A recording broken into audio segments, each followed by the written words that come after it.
Good evening and welcome back to Nosetools, where Hello. Gareth is making strange noises. Well, I couldn't do let's go, so I said hello. Hello.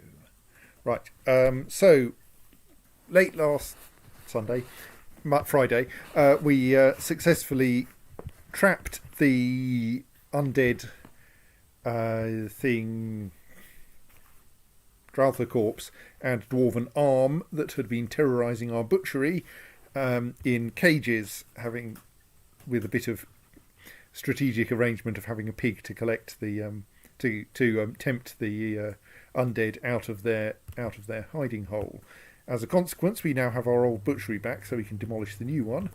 And we can undesignate the corpse stockpile next to it, or whatever the hell that was. And we have a couple of cages that we might want to empty. Is there some wall that needed demolishing? Yes, there it is. Still a bit of tidying up to do. That wall should be removed. That door should be unlocked.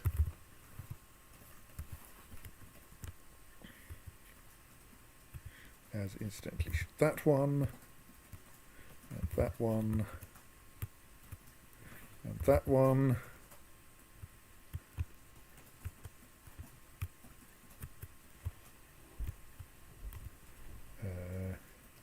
That one's locked because, incidentally, it doesn't matter whether it's pet passable or not, it turns out, so I'll leave them. Always pet passable, because forbidden is stronger than pet passable. So, yes, that one should stay locked because we don't have a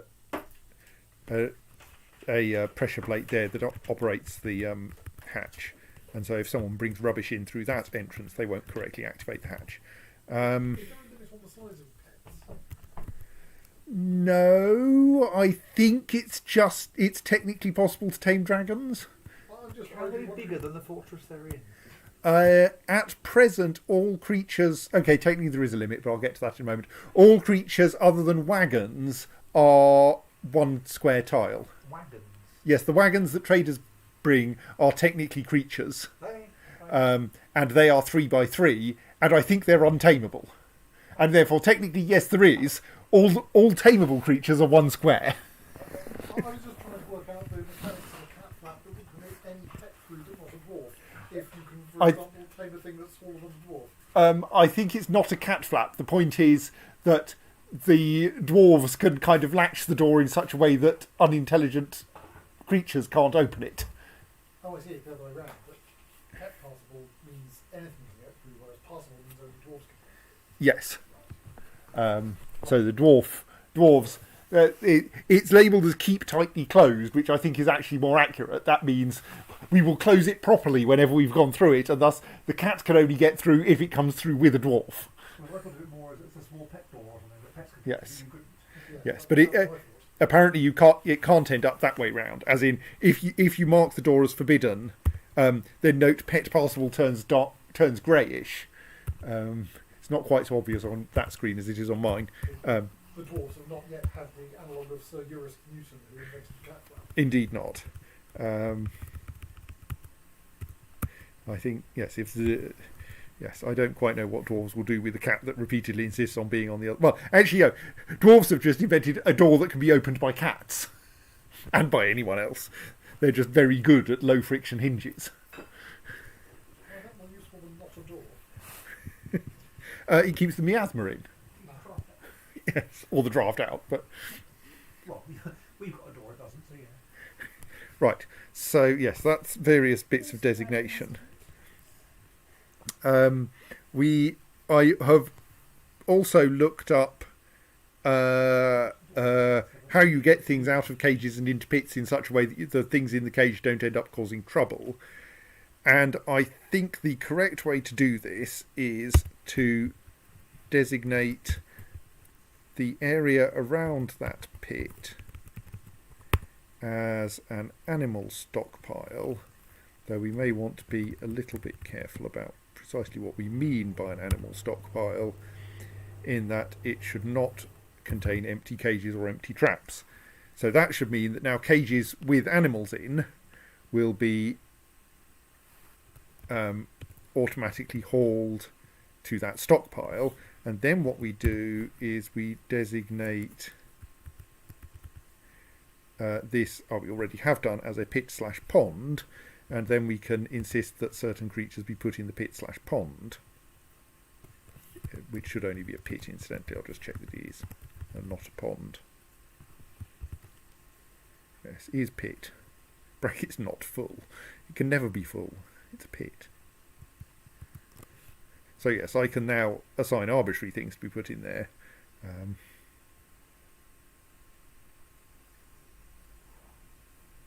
Arbitrary creatures. Now, I suspect this may not actually allow me to deal with the spare arm, because it's a dwarf's arm, and you apparently can't pit dwarves. And I suspect that may apply to the case where the arm only where the cage only contains part of the dwarf. Oh yes, and I found that I found out why the cage is labelled as being a. Oh no, of course those are not installed, are they? Is labelled as being an X male X cage. That apparently indicates castrated male, because it only contains his right arm. So in a kind of fairly broad sense. That's yes, extreme castration. Castrated at the shoulder. Anyway, so yes. So I think we should now, thus, this is slightly... No, I'm going to be cautious. Let us get my... I'm just imagining how this is going to go wrong. If we get my melee dwarves and tell them, please will you get your kit on and just be here in case we need you.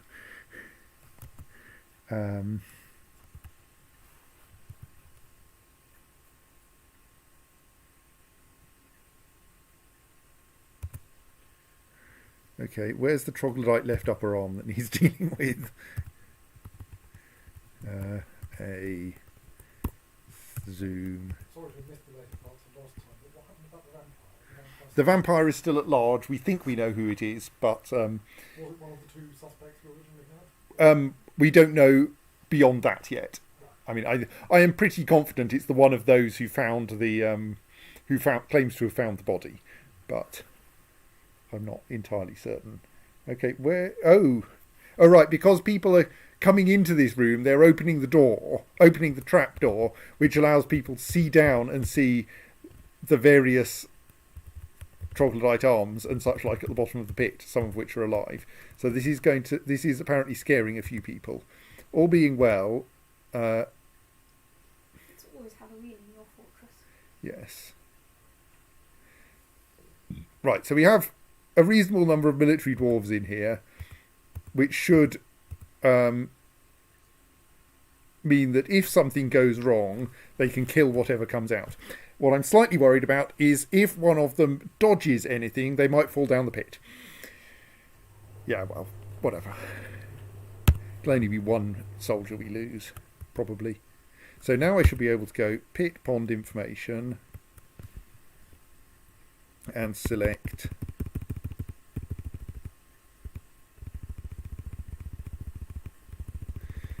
we have too many pigs. Select the Draltha corpse and assign it to this pit. And so it becomes marked with an approximately equal to sign rather than a double exclamation mark to indicate we're taking it out of a cage, indicated by double exclamation mark, and putting it into a pit, indicated with approximately equal to. So let's see what happens. Has someone got the job yet? Pit pond Draltha corpse ZF. We are now following the person whose job it is to get the Draltha into the pit as they contend with the with route finding. Well, I think that worked.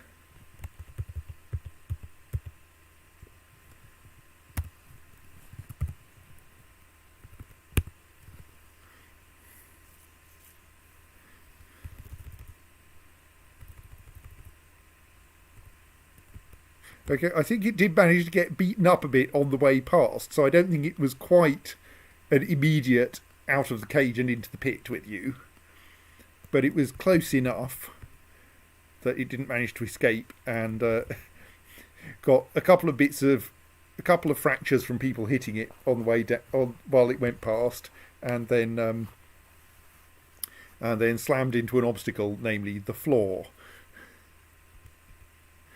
which has shattered some more of its bones. And now it is Araneth Dralthacorpse at the bottom of the pit. So that's nice. And it can be used for training our Marks Dwarves. So now I think we now will find that we can't directly extract that arm.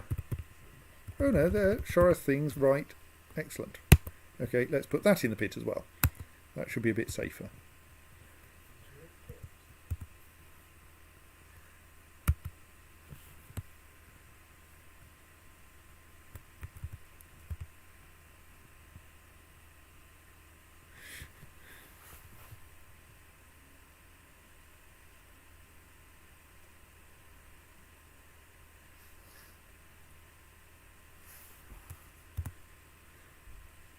Also an underground sign of Verity's autobiography.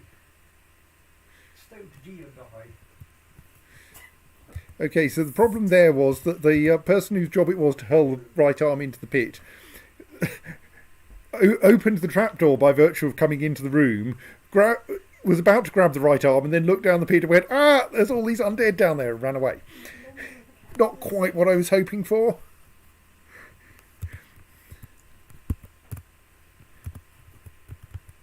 Well, someone else should be assigned the job shortly.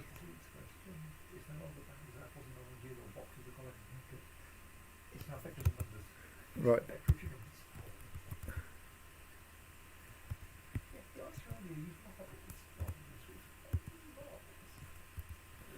Because then by the time you finish with it, you have many than you started with it. Whereas the rest of the excellent suites. They still want that there's no red sweets, but eating all the red sweets. For what I mean, the red sweets.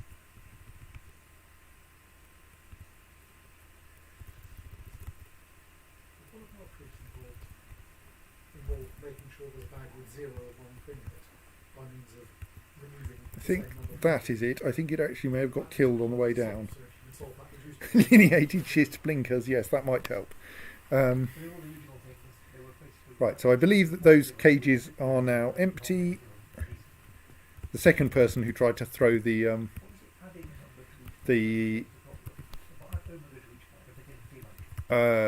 tried to throw the arm down there managed to actually do it, so that was good. More sensible, easy, or better. not in the market committee. Especially in dark rooms. So, It's true. Does be done. now we probably want to tidy up a bit.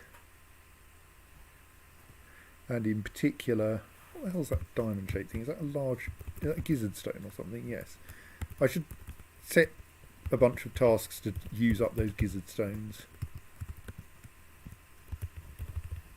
You're a gizzard, Harry. Thank you. No, that's the wrong workshop.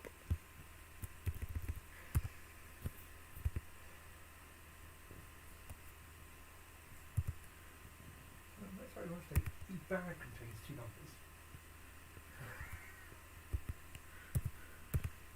Yes, and 2 numbers are drawn out of it, and Paul has told their product. Yes. And so he's given 2 different sweets. And then we use the vision pockets. Sophie is told you have 4 red sweets and 3 blue sweets. Paul is told you have 12 red blue sweets. No, what? Right, that'll deal with a few of the Two gizzard sets of stones. balls out of this hat. The Sophie's told their disjoint union, and Paul is told dichotomy and chronic. Then they're both very confused.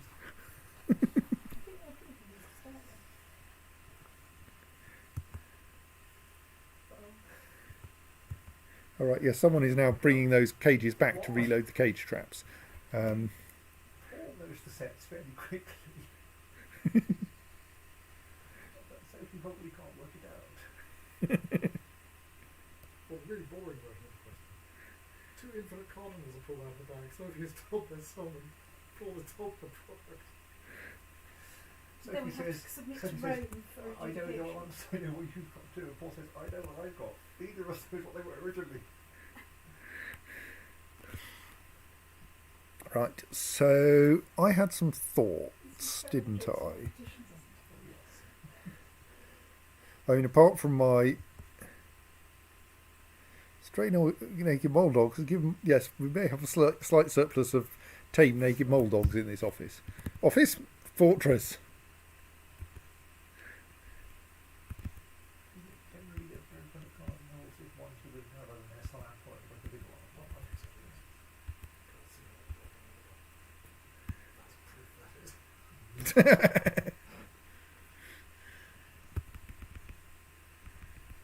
Two of my students for the new algebra last week, they went through, the question goes, go through a proof, and then it says, explain why this condition must hold. And they both did their proof, and at the end said, the condition must hold, otherwise my proof wouldn't work. But they meant it. They said, well, now If the condition didn't hold, then at some point during writing this proof I would have found a bit that didn't make sense. it must be true because the proof needed it. No, that's not how it works.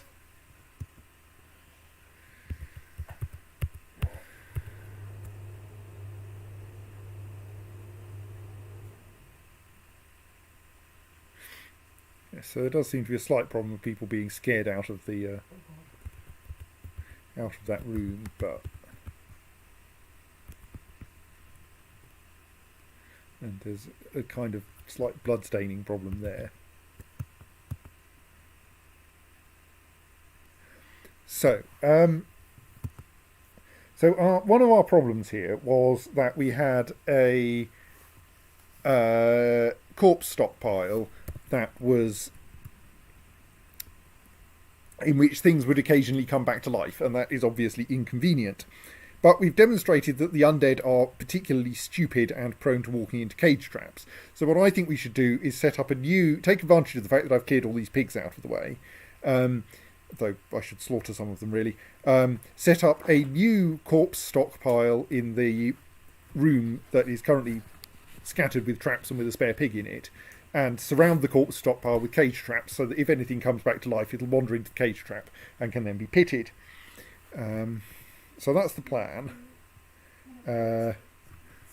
So part of that is going to involve dismantling some of these traps.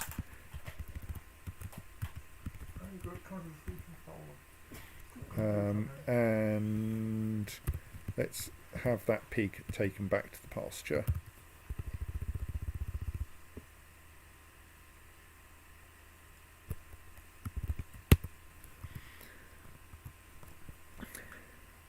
And then we can dismantle its restraint and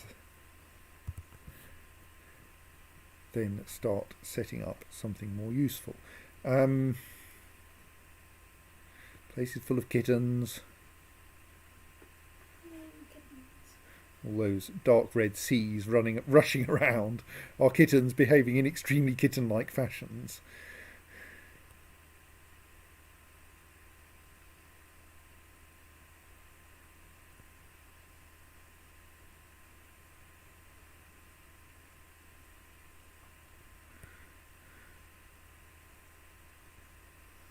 Right, so that's all of the traps dismantled, and the floor covered in cruft.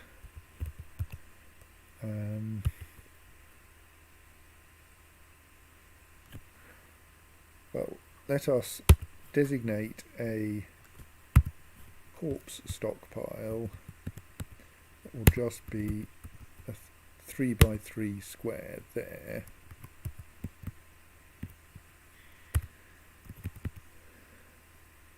I think a corpse stockpile is what I want.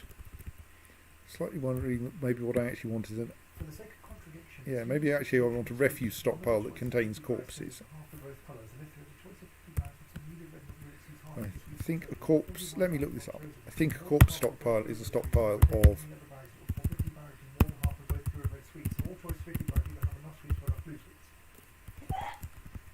Instead of taking sweets, each bag now contains 200 to the ratio between the red and blue sweets in the bag. I'm looking at red and blue sweets. The numbers are less than 1, and the separate quantified numbers correspond to the red sweets out to 1, calling the red numbers, Right. and the blue numbers are to 1.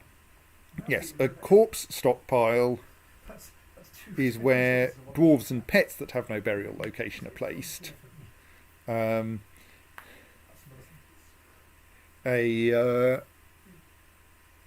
refuse stockpile is where I think corpses of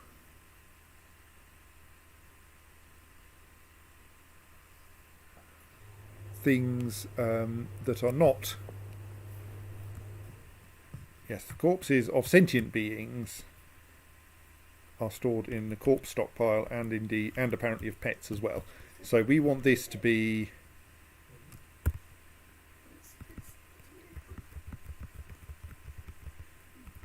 just corpses. I think so. Yes, I think we want this to be the dangerous things stockpile.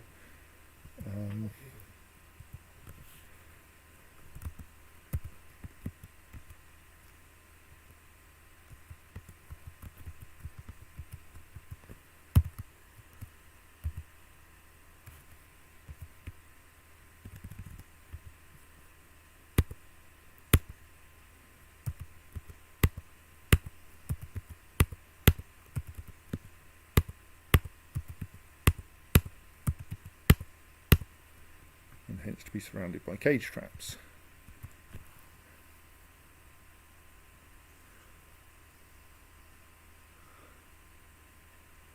And then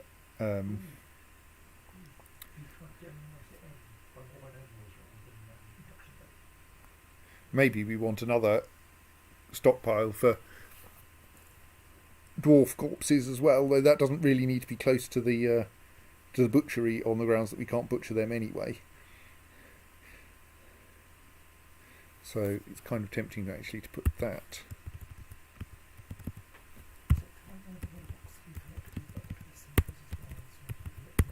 around there.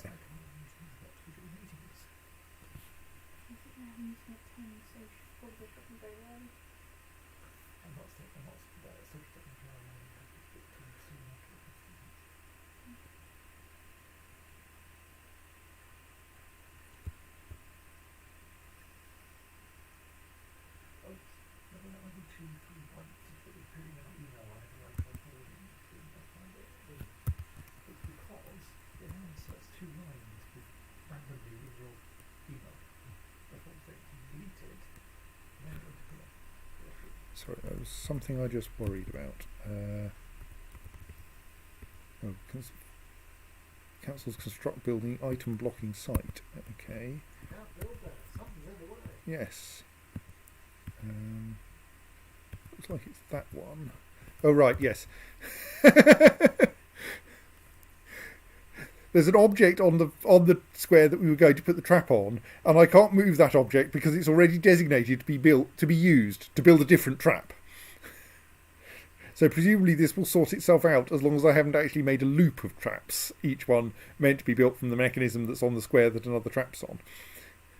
Probably. I have to admit that message saying Captain Gettinger has become a ranger, and then she was reading this has become a badger. Yeah, not badger.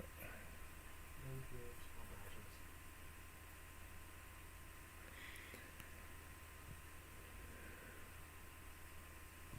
Right, so now that I think I can unsuspend again.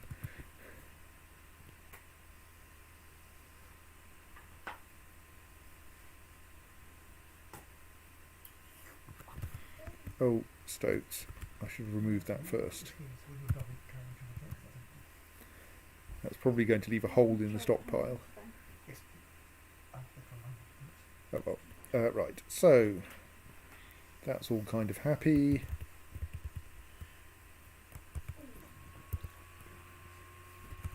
Oh dear, I think think we've got overcrowding in the pig quarters.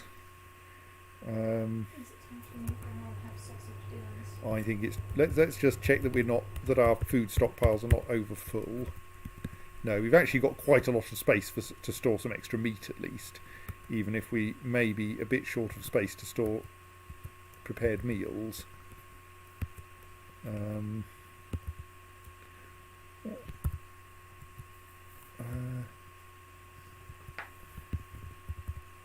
Did we accidentally miss the last caravan because our front door was closed? Or did they just bugger off because the place is full of zombie rhinoceroses? I can't remember. Because that would be a good way to get rid of some prepared meals. Still, yes, I think we have plenty of space to store dead pig, even if we don't have, and we've indeed got our butchery back, even if we don't have any space to store further prepared meals. So I think I should go.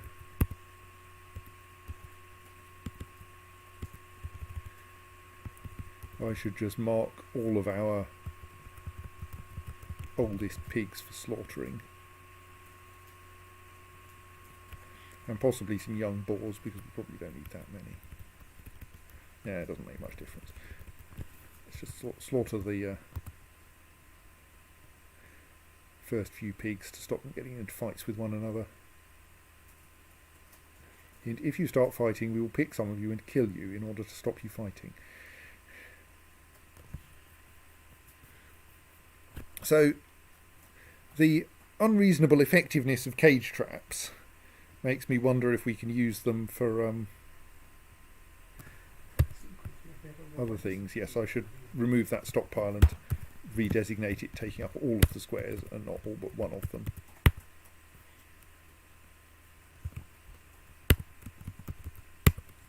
That's better.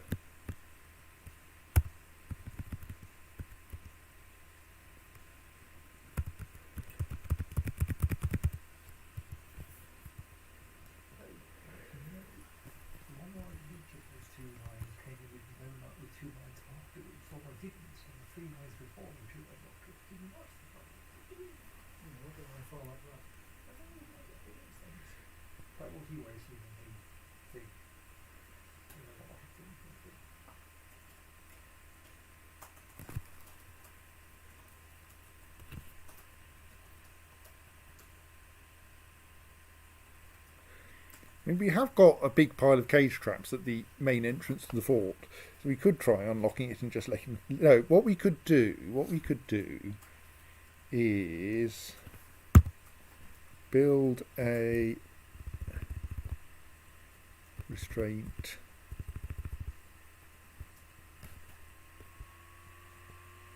Where they are.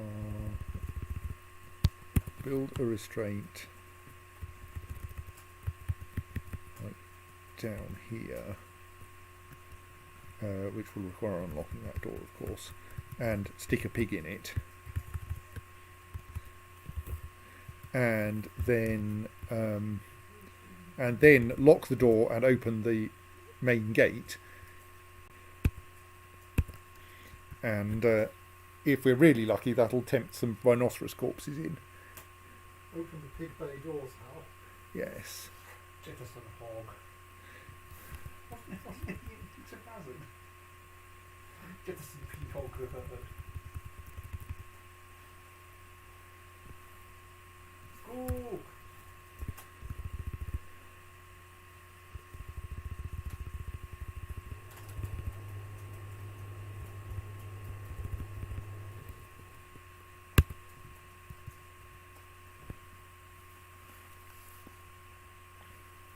So yes.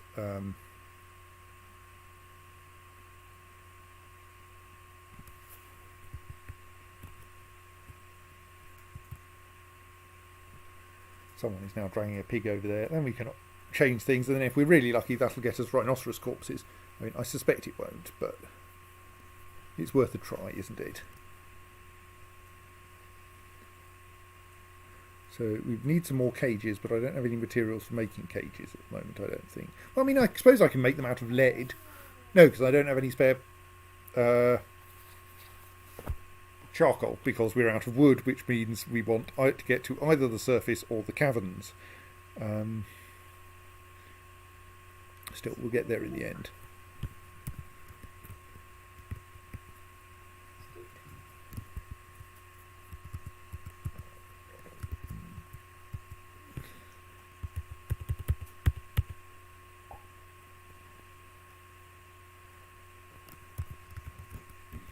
Are you still fed up? Are you terrified in conflict?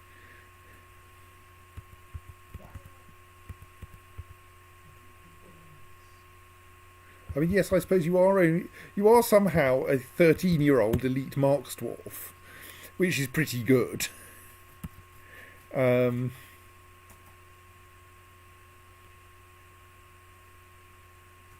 Unfocused after being unable. I presume you don't count shooting at things continuously as a martial art, but like you've killed 32 females, 32 zombie troglodytes. You're pretty effective. You also appear to have killed the same zombie elf 4 times. Okay, so maybe you haven't actually killed 32 zombie troglodytes. Maybe you've just killed the same zombie troglodyte 32 times. Well, perfectly normal for roguelike kills lists. Yes.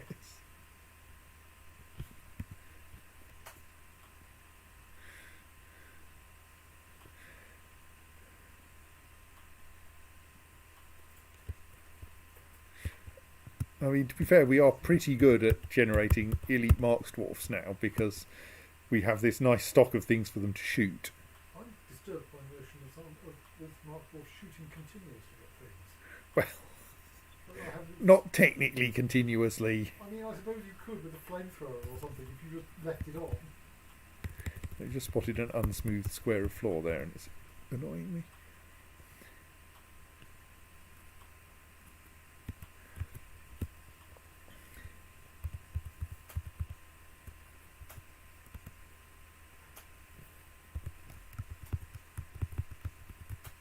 Oh, we apparently we have a cat in a cage. Is it tame? Is it not a zombie cat? Yeah, I think it may just be a perfectly ordinary cat. Check whether it's a forced captive. Yes. Alright, contents. Rotten cat, mutilated corpse. So yes, I think it is actually an undead cat. Actually, entirely what your trap is there. It's what it's there for. So all we have to do is say pit information.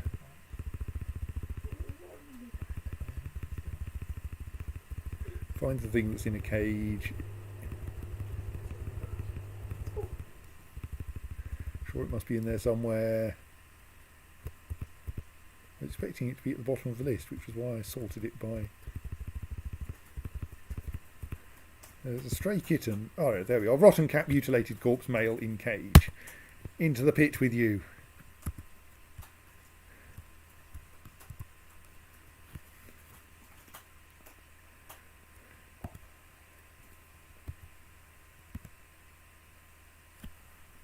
So yes, hurrah for our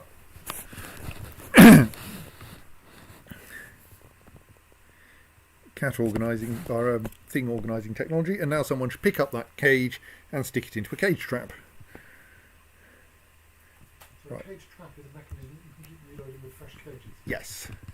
So you build the cage trap out of a mechanism, indeed, and then stick an empty cage in it, and if you're lucky, it turns into a full cage. And at that point, the cage kind of pops out of the trap, ready for a dwarf to haul it away. And then some other dwarf can reload the cage trap. Obviously, this is what you want to happen in the middle of your siege. I think most of our cages are currently metal, which means they're a bit slow to lug around the place. You're actually catching undead in shopping trolleys. Well, we could catch them in minecarts. Not catch them in minecarts. We can transport them in minecarts. Indeed, I was slightly worried that getting that dwarf's arm out of the cage might require a minecart. There is a terribly complicated procedure documented in the wiki for you crash a minecart into another minecart. That will cause it to eject the cage. Then you arrange that the cage crashes into a wall, which will cause the cage to eject its contents. And you arrange that the path that things take after they get ejected from the cage lands them in your pit. As a means of getting things out without needing a... This seems entirely canonical to how minecarts are used in practice. Yes. Yes, I haven't done any minecarts yet this game. The idea of people like soberly and sensibly using minecarts to transport large loads of useful stuff around mines at sensible speeds is sheer science fiction. Obviously, they're always careering on two wheels, going down ludicrous slopes, sailing through the air, and having fights in them. Yes. And having a ludicrous network of minecarts. I mean, so to be fair, dwarves can actually do both. They do have a mechanism by which they can just push the minecart slowly around the fortress, and it's still a pretty decent way of moving things. Some e-chans on IRC are just kind of fairly random arbitrary, but some are quite amusing. In #Chiot, Ian's running this long field passport thing, this. And Jacob just says, time to quarter some pigs in the middle of the conversation. I think the left true ribs here are in distinction are distinguished there from the false ribs. They're like floating ones or something. I don't know my cat anatomy quite well enough.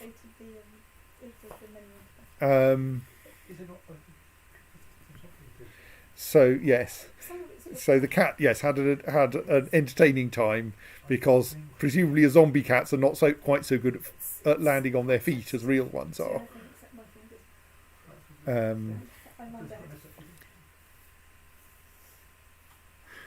But like a zombie cat suffering an injured lung is obviously not actually going to. That's obviously not actually going to unhappify it. I have no idea. One moment. Let me look up cat in the. We might be able to see from its roars. I suspect not, though.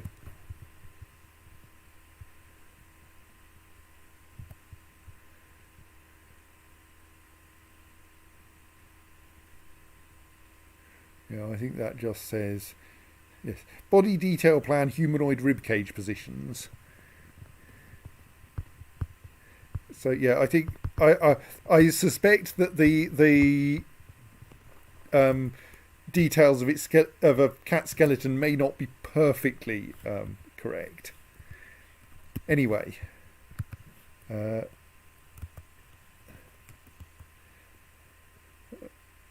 So what I wanted to do then was to forbid this door and then unlock the front door.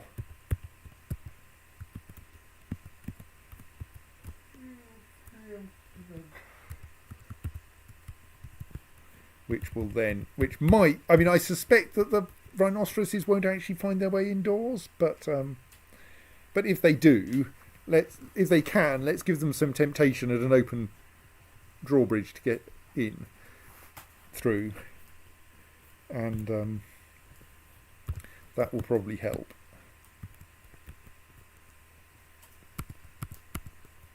Scales we can't use, cartilage we can't use.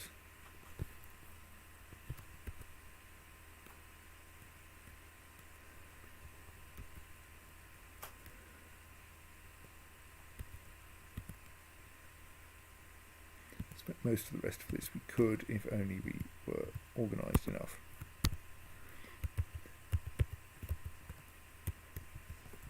On which subject? What do we currently have in that stock there? We're in a situation where we have several skulls. Let's make some totems.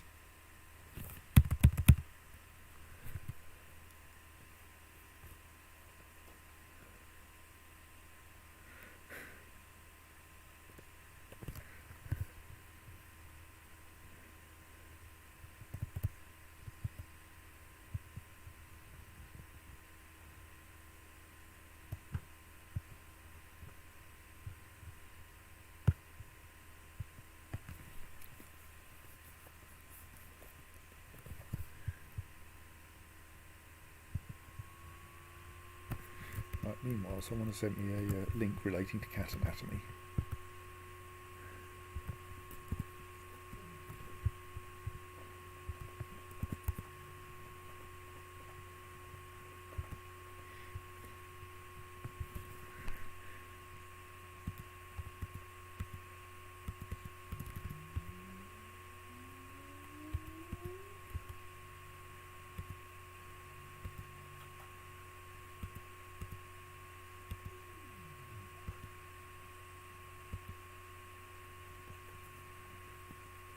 Right, yes, so cats totally have both true and false ribs.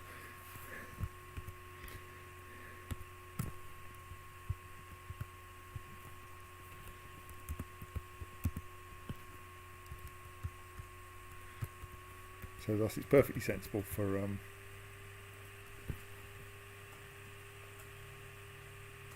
our cats to have suffered injury to its true ribs, and it's indeed worth mentioning the distinction.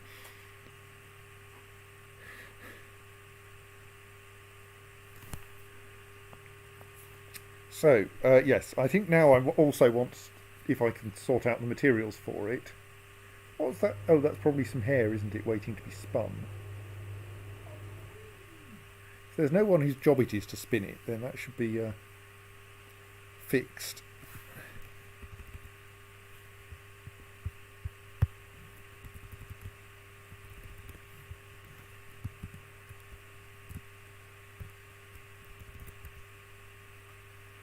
I thought we should have auto spin thread on. Well, let's just set a job to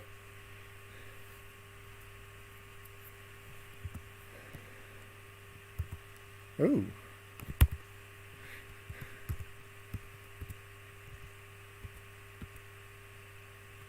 That's curious.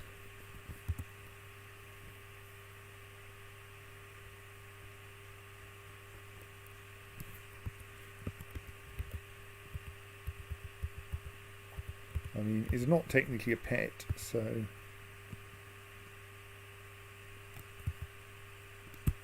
But we still have some fighting going on in our... Alright, the naked mole dog was apparently attacked by a Drouther corpse?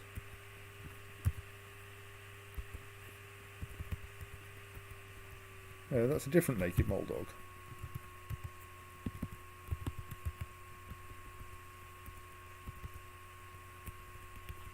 Don't seem to have any other naked mole dogs in recent history.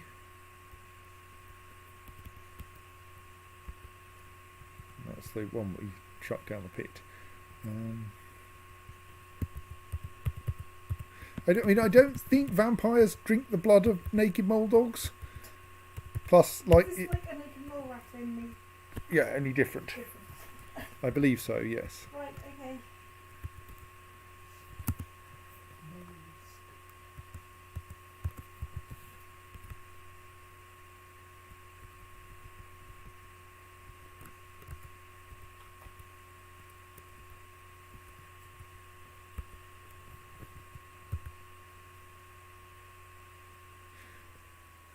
That's kind of suspicious too.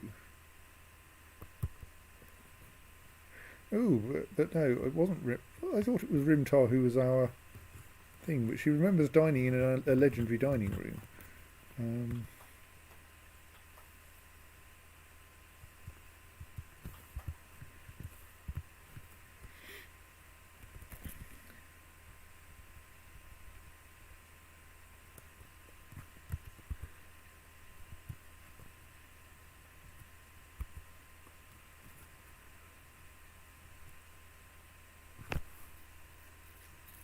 She's been sleeping. I'm confused.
I mean, I do slightly tend towards the opinion that the vampire is the least of our problems. Thank you, Simon. But we'll see. Right, so if we wanted to trap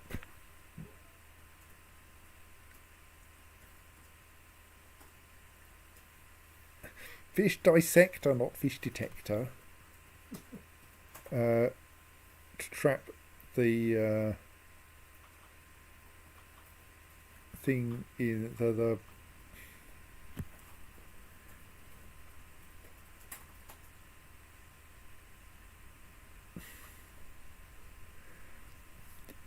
if we want to trap the undead Drowther down here, I think the right thing to do is a similar thing to what we've done upstairs.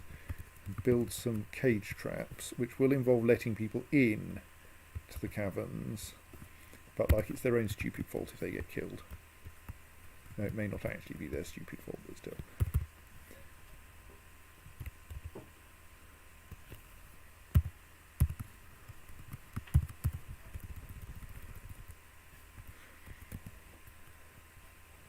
Actually, no, let's build the restraint first so that I know what I'm doing.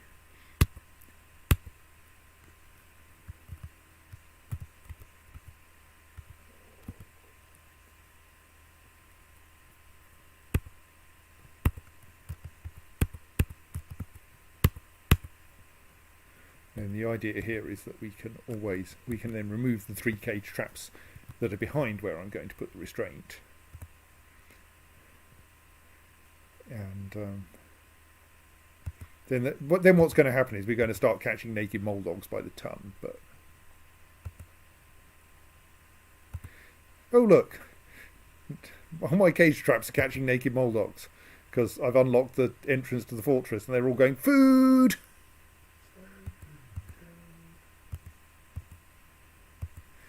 Right, indeed, the fortress. What's everyone doing down here? You're all coming down here to pick stuff up. That's probably unwise, like seriously unwise.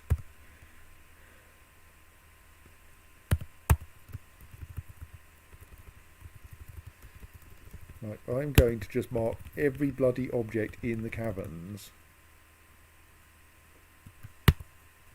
Actually, let's just go down to the bottom of the caverns.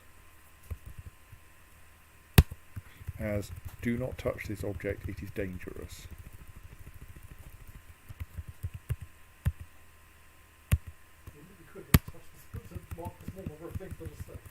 Well, oops, I've accidentally done the same thing to the entire bottom layer of the bedrooms. What have you done? I've marked them all as you may not touch these objects. That's not going to be very helpful for people who might want to sleep down there. Right. So that now should mean, like you can see, okay, there are a few more that I need to reclaim, like the ones that are part of the staircase. But all these items that are marked in green now, dwarves are not allowed to touch, or not allowed to do things with, which should stop them rushing around all over the caverns picking them up, which should stop them. Yeah, they may unfortunately have decided that. I think maybe I need to get a better interrogator.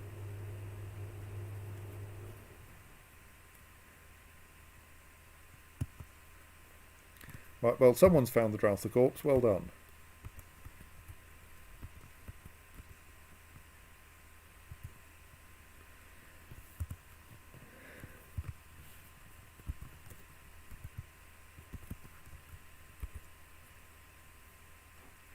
Oh, don't get into a sodding fight with it. Run away. Cook punches the Drowther corpse in the head with his right hand, bruising the fat. Drowther corpse bites the cook in the head, and the severed part sails off in an arc. mutter, grumble, parabola, And the cook ellipse, merely being parabola. unconscious. Well, I think unconsciousness is the immediate effect. Death follows with pretty short order. But we don't get to find out about death because the cook was dead by the time that happened. We'll find out that the cook is actually dead when someone finds the head. Or the rest of it. So now we have this... They'll find the rest of it and be unable to check dental records. Yes. Yes, what are we going to do with this? Are we going to just say, sod it, tame the damn naked mole dog? That'll probably work, won't it?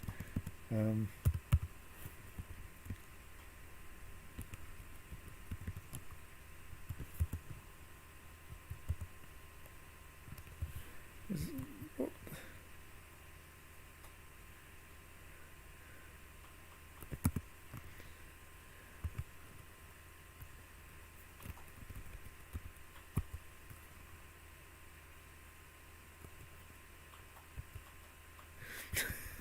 Right, yes, we have this, because we have so many prepared meals around, people are now starting to throw them away, which means we're occasionally dropping rotten dwarven wine roasts onto undead creatures in the pit. Do they like rotten? Not really, they can't eat.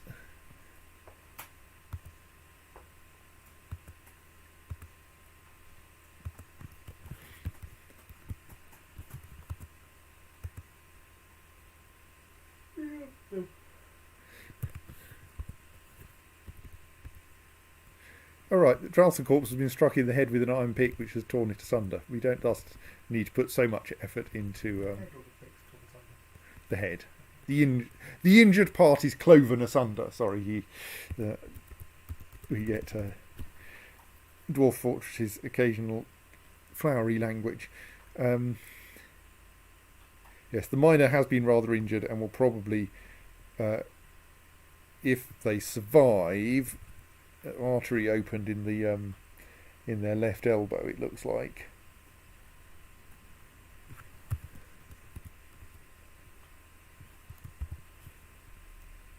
Who was it? Baroque Limited Engine. Still alive for now.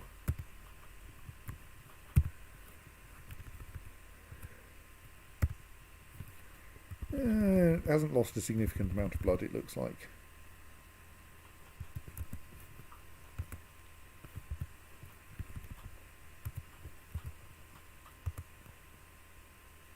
And he's sensibly making his way up to the hospital.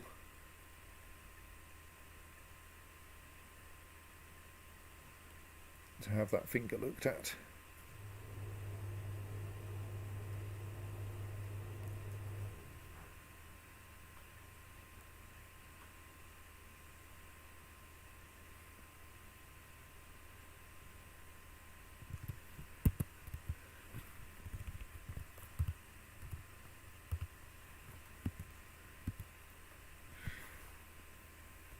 So yes, needs a bit of cleaning up and suturing and such like.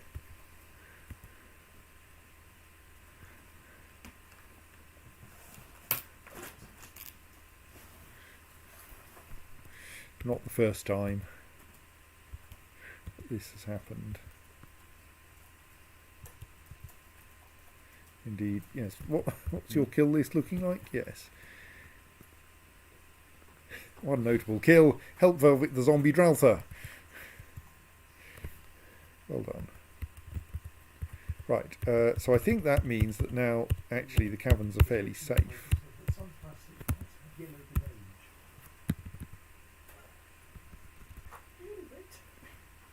Oh, yellow.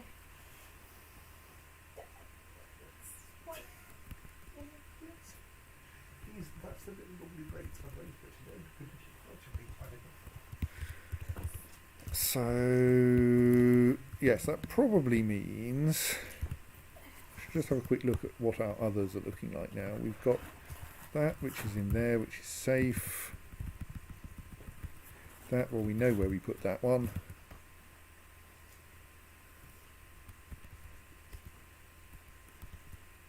That's an undead human on the surface, so the surface is still dangerous.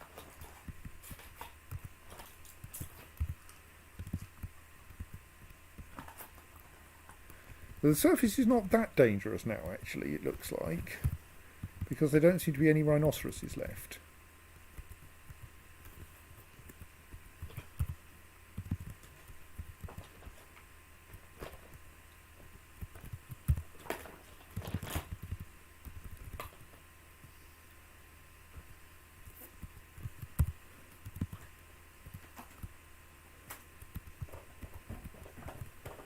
And to be fair, most of our undead dwarves are... Okay, I reckon even if our military is fairly useless, they can probably, between them, take out one undead human. Famous last words. Well, not really last, it's not my problem if they die again. So Mulma Uljeed's corpse, which does have a fair number of kills, to be fair, given that name.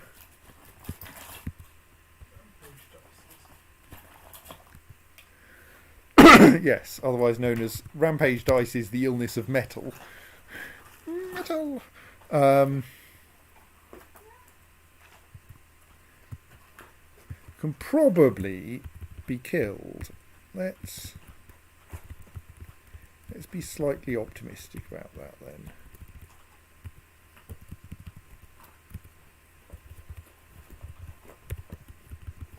When I say slightly optimistic, what I mean is, since we have a convenient airlock, let's close the front gate and then accumulate some military in the ante-chamber and then flip things over. Then open the front gate once we've got them ready and lock the door behind them, so that we don't accidentally let the entire fortress out onto the surface, because that would be unfortunate. Another step. What?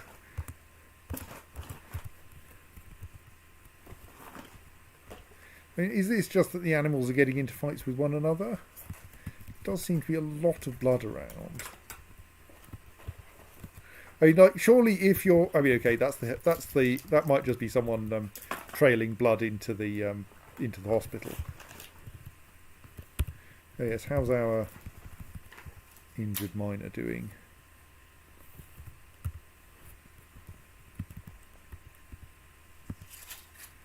He still needs one dressing, but has been evaluated, cleaned without bird soap, sutured, dressed, needs a dressing on the left hand, and will then probably be fine.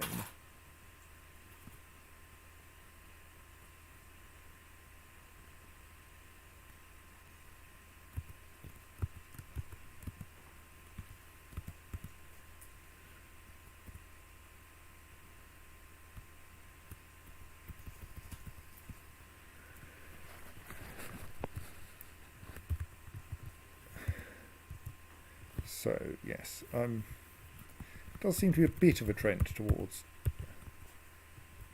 Okay, and we have 3 naked mole dogs in cages so far.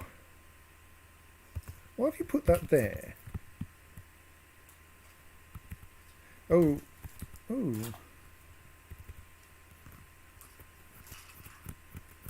That one probably can't be...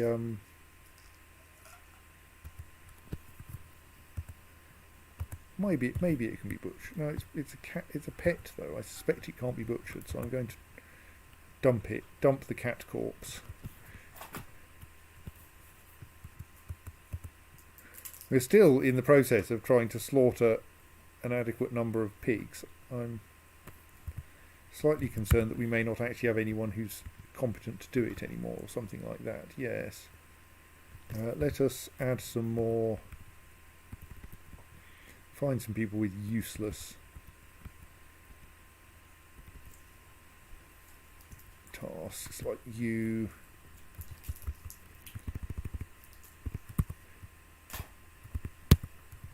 Enable butchery.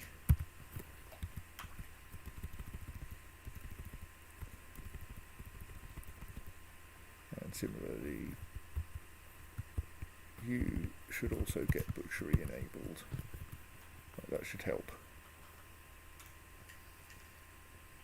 Someone's hauling a Drouther corpse upstairs. Happily, I think that's the one whose head got smashed. So, should probably be safe.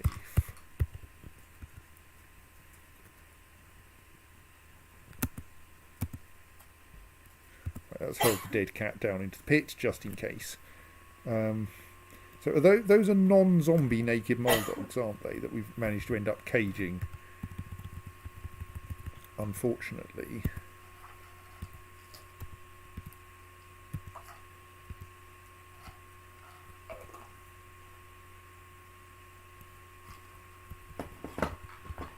Let's list the cages.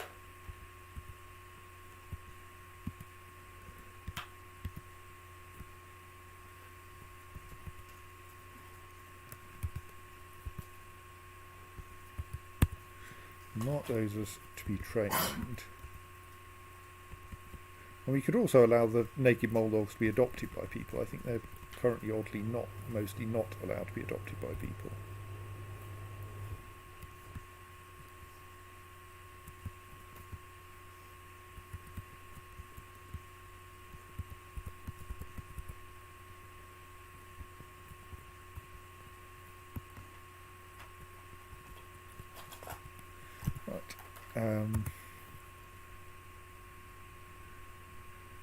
Does that mean we'll usefully start taming people now? Are there people? Is someone actually like dealing with these?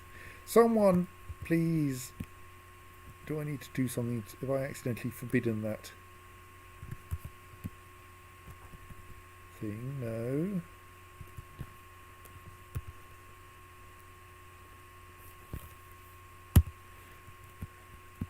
Nothing's randomly forbidden up here.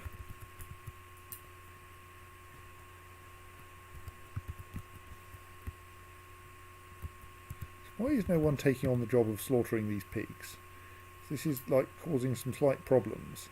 Yes, the cats adopt their adopt dwarves rather than dwarves adopting cats, and therefore cats are indeed when cats are not interested in becoming a pet, they mark themselves as uninterested. Not currently required. Yes.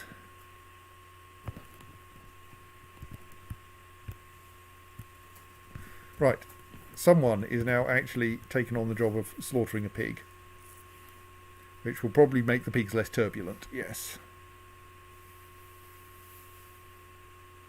Found the correct pig, hauling it out of the thing. It seems to be being followed by another pig, but someone is coming to put that one back.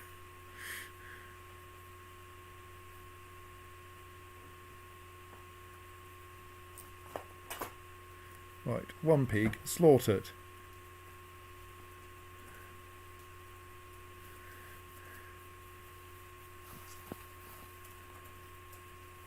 Oh, is that stockpile still set to take corpses? I should set it not to take corpses. Yes, that's what's going on. Forbid. Right. We have a special place to put dead things that's surrounded by cage traps. Well, mostly, except we've run out of cages.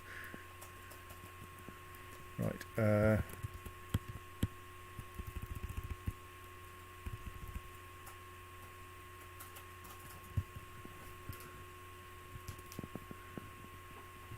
So, does that mean that naked mole dog is now tame?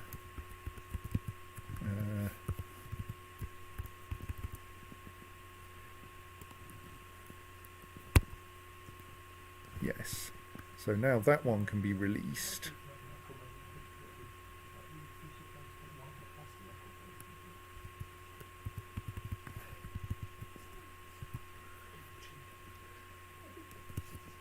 The only slight problem is I have to work out how you release that now without hurling it down the pit.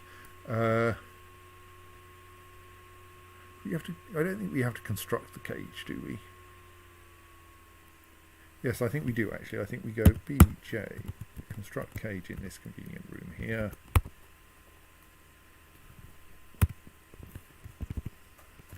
Some macadamia wood cage.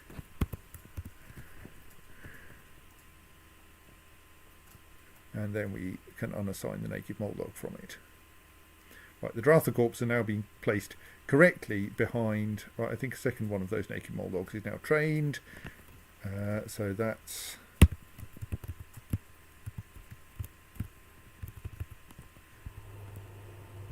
the boring macadamia wood cage.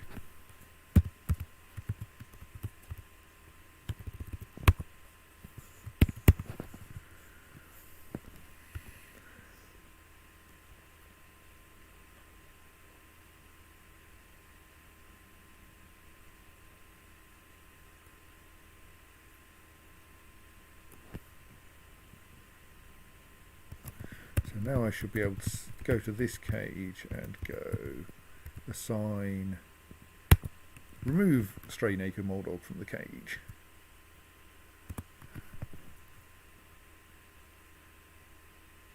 Then someone will release it. Then it is an empty cage, which means we can now remove it as a building, and then someone will go and reload it into a cage trap.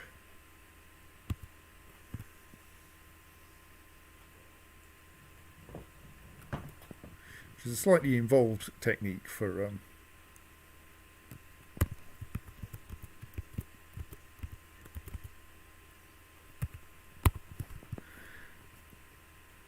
getting the naked Moldogs out of their cage, but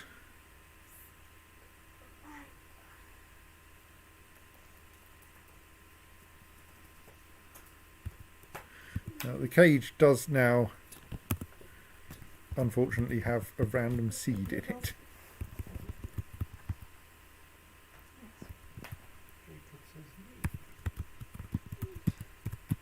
So we now want to visit the contents of that and go Specifically, to switch out the wardrobe, so I have somewhere to get to bed.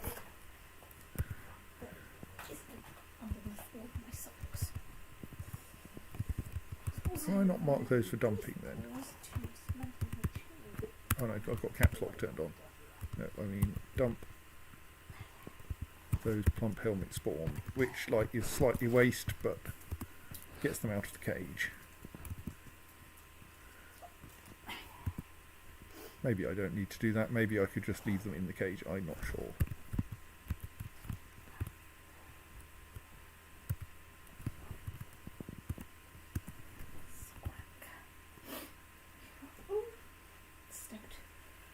We've caught another naked Moldog.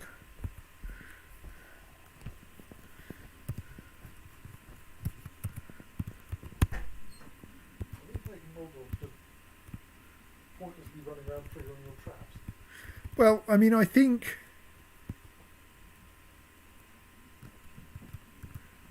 we're taming them, after which they shouldn't be able to trigger traps again.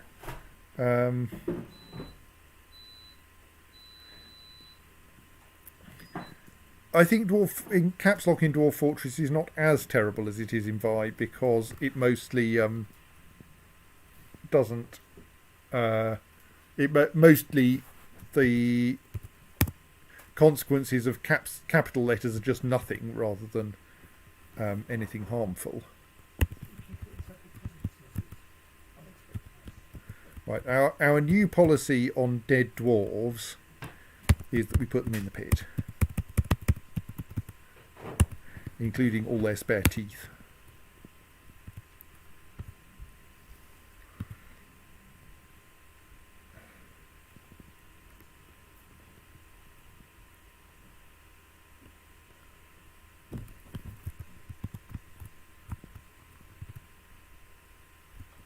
Policy in a few states is coming back to get their phone so that an alarm will go off at an appropriate time in the morning. Perhaps more importantly, in an appropriate place. Well, yes, well, I can probably do it.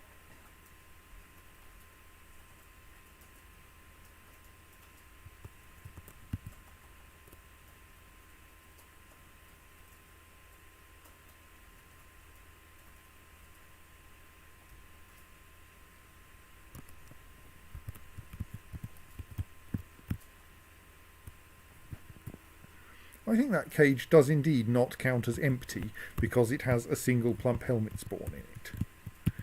Okay.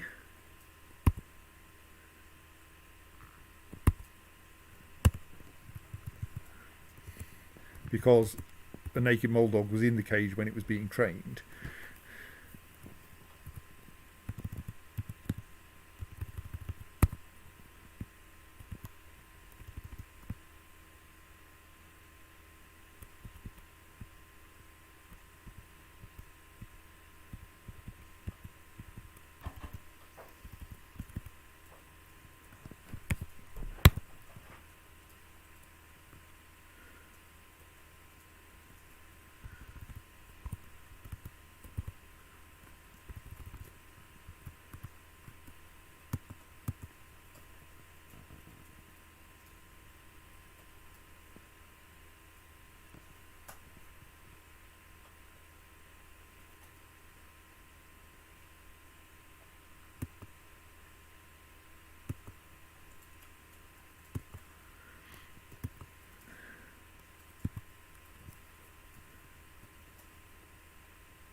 Trying to work out what's going on with these cages then.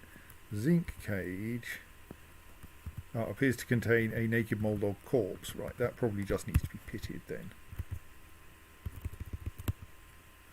Since we can't really tame the undead.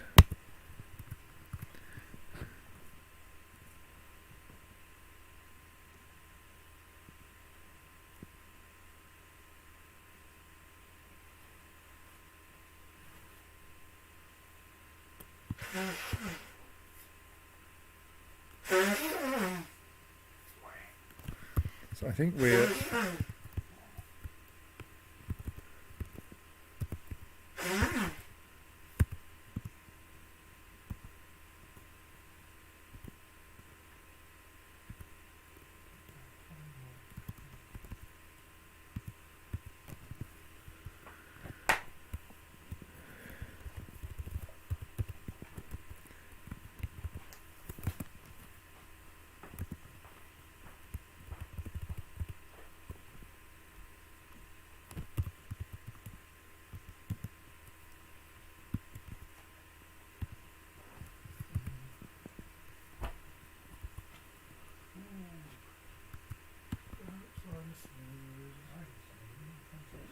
I'm slightly confused by this scattering of naked mole dog limbs here. Well, someone thinks they need to move it, so that's fine.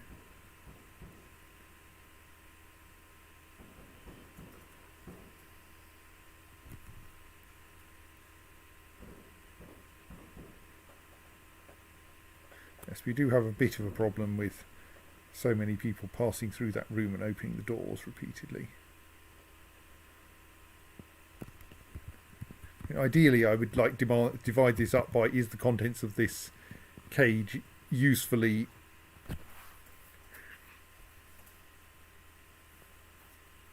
suitable for us to do any, like tameable or what have you. But right, so yes, I wanted to have a quick check of that cage and see if the thing inside it is tame yet. Yes, right, excellent. So we'll do the usual silly procedure to get it out of its cage.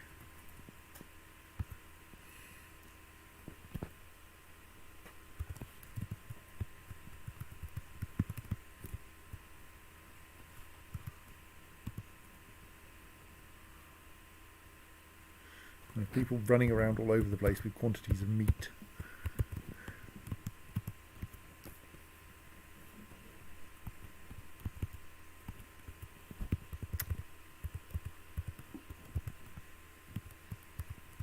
Stop being scared of the things down the pit. Get the trolley light up on.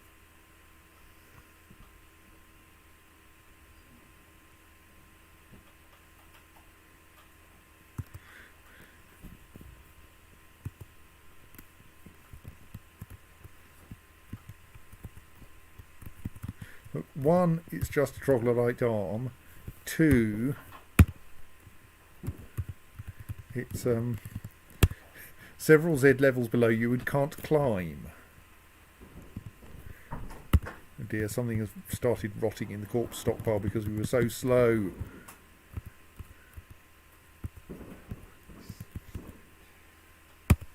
Into the pit. Okay,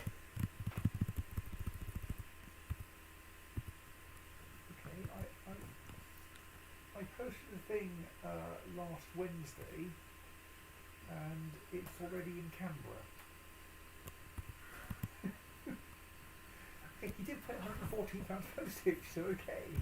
It went via Germany and Singapore. And now it's in Canberra. Excellent.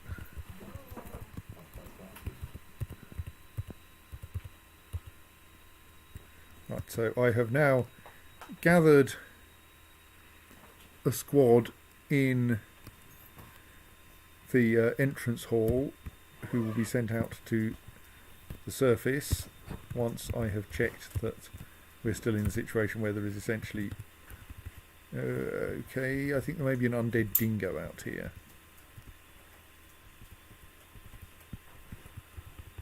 And there's a living bard, Good night, the internet. a living poet. Good night to the local It's not clear. Where is... thing.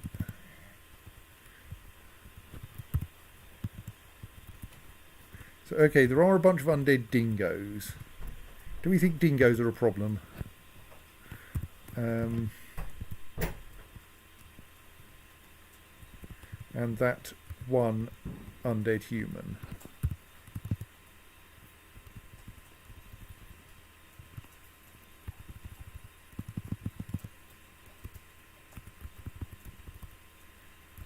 I think I'm going to be slightly brave and send my troops after the undead human and hope, frankly, that they don't run into all the dingoes.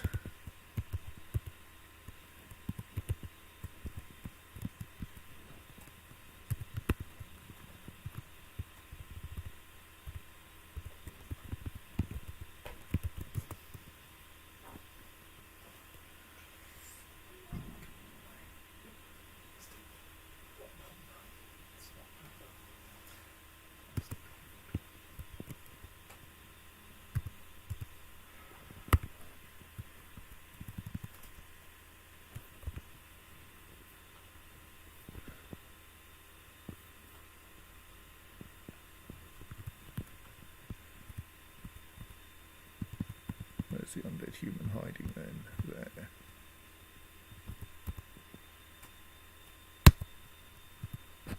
Right, let's see if this works.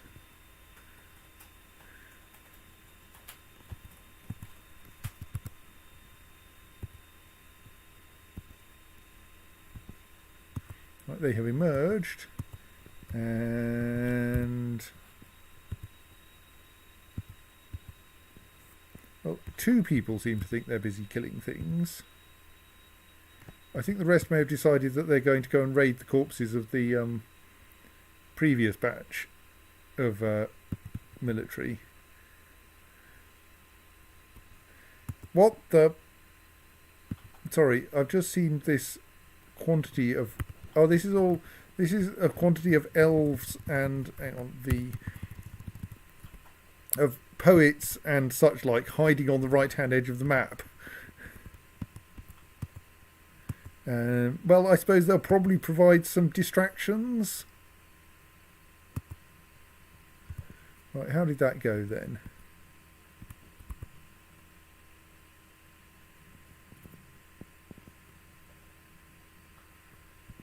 Right, excellent. We've crushed the undead human's head without killing any significant number of elf bards, which may be an unfortunate consequence. So what's the dingo situation looking like? We still have plenty of undead dingoes down in the southwest corner of the map.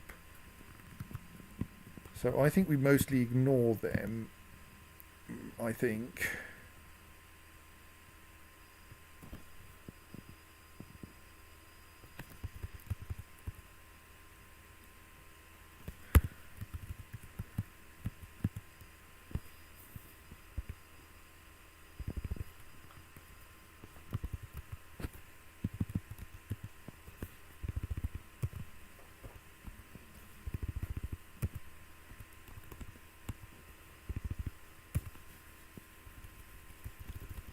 Anyone who looks like a dwarf should probably be buried.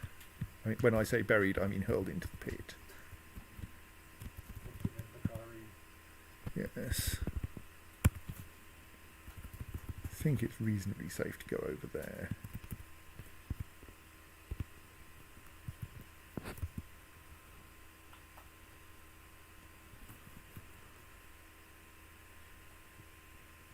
I suppose some of those who could be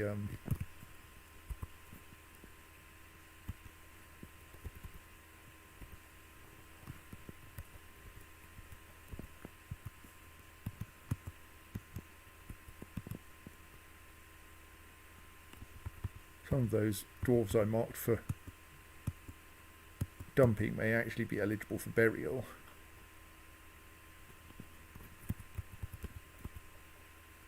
Look, you're going close. Don't do that. Don't where are you going? Dead undead dingoes over there. What? There are much better places to drink. You're about to have a very, very bad time. Okay, maybe you're going to get away with it. But don't for a moment think that that's, like, in any way a justification for what you just did.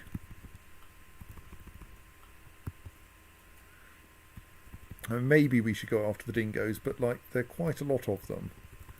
And after what happened with the rhinoceroses, I'm a bit reluctant.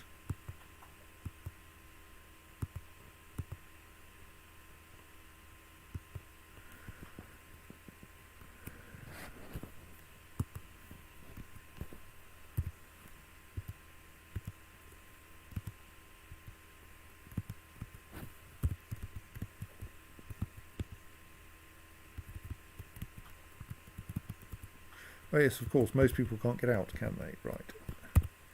Let us be brave and unlock the front door entirely.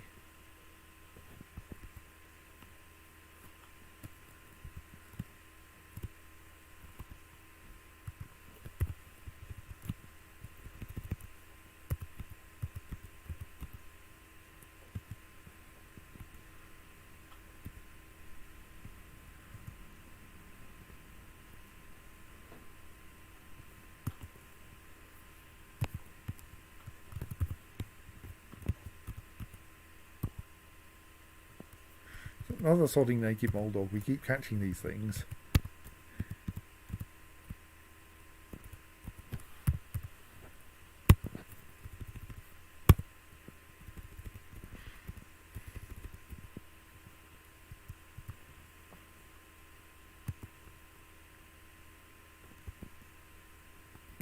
Now everyone's going onto the surface and we'll just see how badly wrong this goes.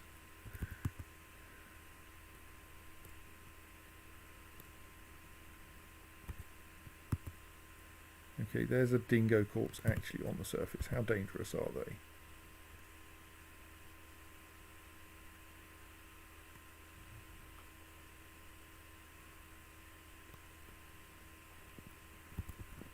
So far, not very.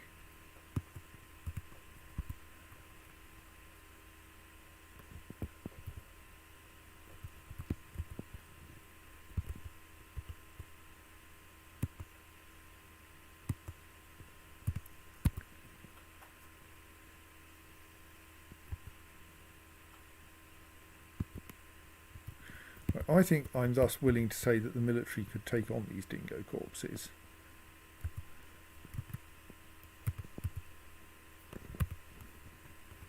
They should thus station themselves somewhere around here for now.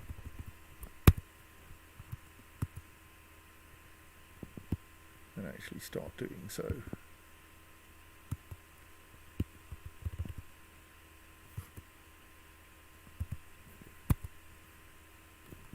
I mean, we managed to crush that one's head with a crossbow, so... Where are the remaining dingo corpses?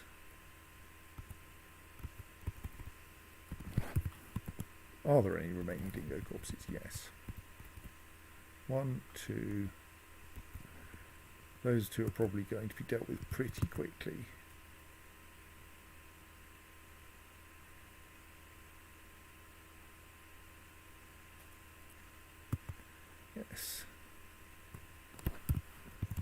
dingo corpses, not a problem.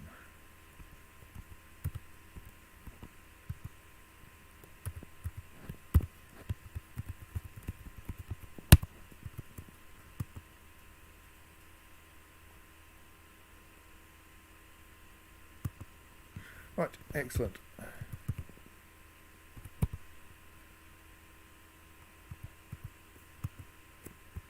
Surface is now clear of undead and everyone is running around collecting things. Plus the world is full of tame naked mole dogs.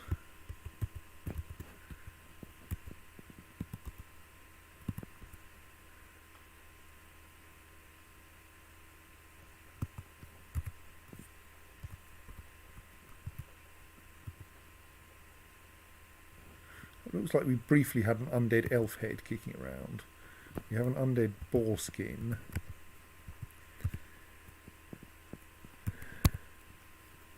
I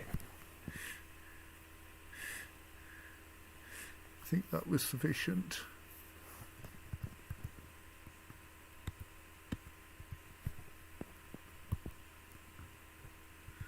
I think this means actually we can go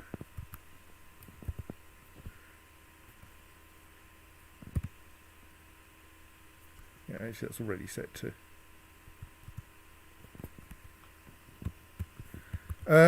no, in this Jacob asks, does this mean you're finally fetching stuff that arrived with you on the original wagons? No, that was the previous fort that we have never yet managed, not yet reclaimed. This is stuff left behind by a bunch of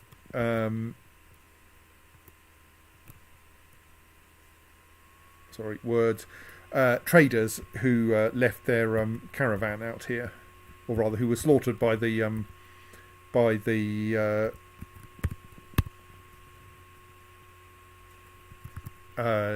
zombie rhinoceroses. So yes, it is possible that that this may start to annoy the civilizations that sent us those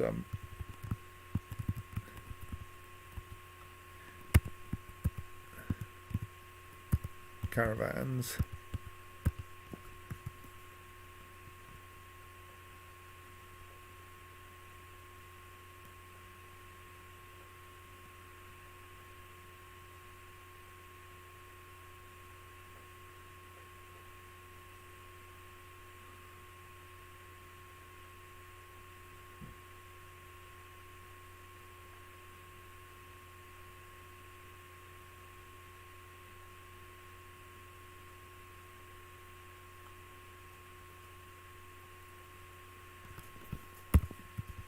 Pretty much anything that gets stored in this stockpile we actually want to dump, because it's part of the body of someone who doesn't have a grave assigned to them.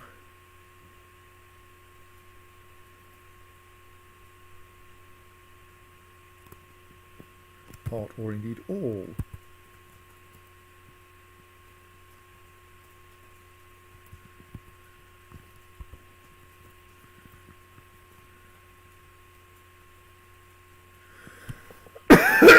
As we drop things into the pit, we keep injuring the undead Draltha down there.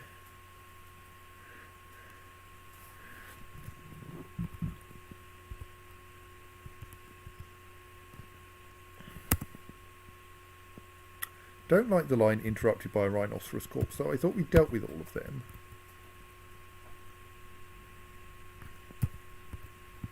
One of them has apparently come back to life. No, I don't think those have come back to life. I think those are new arrivals.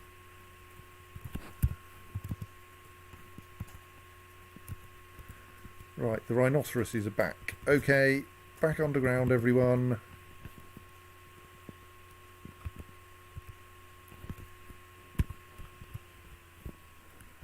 We know how dangerous zombie rhinoceroses are.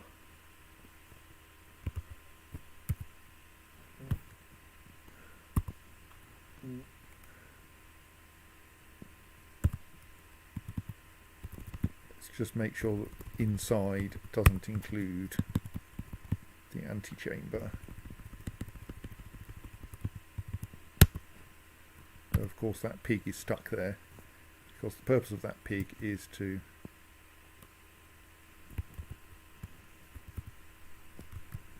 tempt people away from...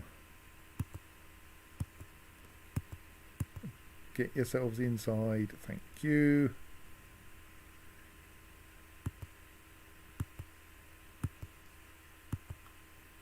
The rhinoceroses have clearly spotted us, but haven't yet worked out how to get through the tunnel under the river.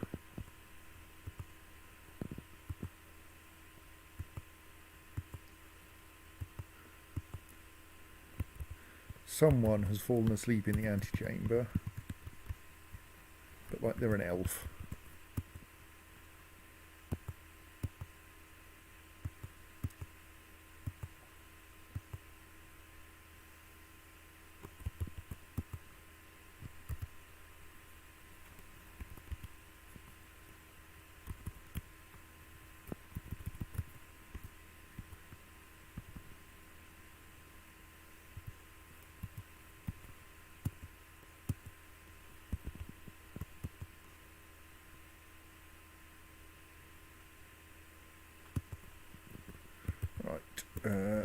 Rhinoceroses, 2 of them are on the correct side of the river, 1 of them is in the tunnel under the river.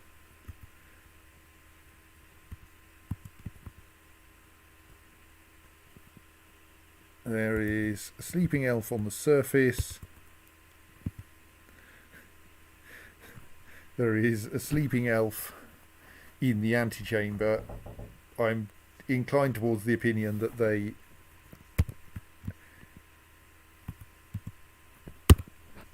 can take their chances. They're elves. I'm not sure they're even citizens of the fort.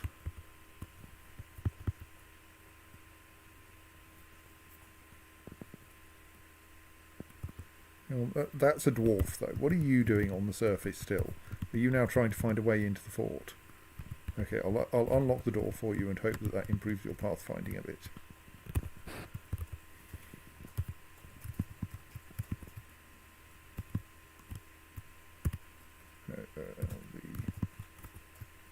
SF.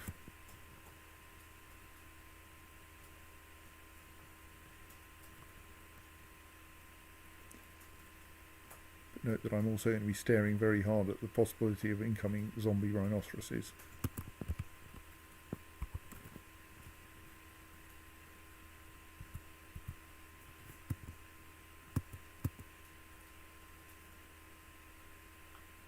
Right.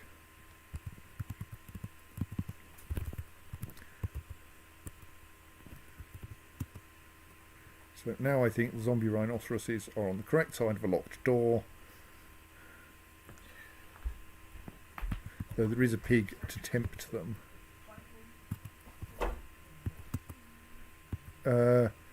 So Jacob asks, is the black on red smiley face on the left a dwarf? Yes, but not a living one. General rule in Dwarf Fortress is that a red background either indicates that something is in a pool of blood or indicates that it's dead. So this, for instance, is a pool of human blood with some whatever the upside down question mark is. I think that's the willow oakin. This here is a giant tortoise corpse. Indeed, a mangled skeleton of an undead, formerly undead giant tortoise. So usually the red background gets... the foreground ends up in the same colour as the creature had when it was alive, except if the creature was normally drawn in red, in which case they get drawn in black instead. So yes, that's a dead dwarf, and thus, well, I mean, it would be nice to get them back inside the fort, but that's not a high priority.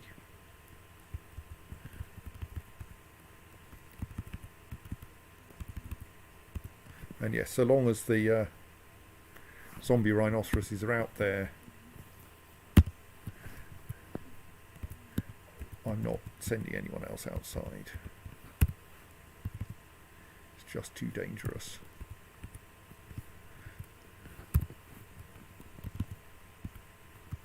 See that various of the bits that we hacked off those dingoes, including a mere neck.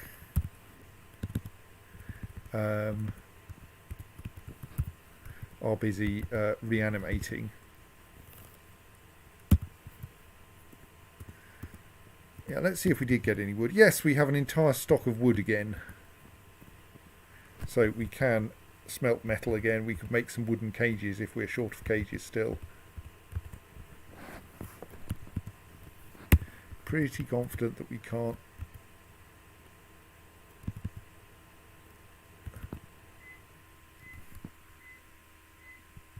butcher either of those, but while they're there,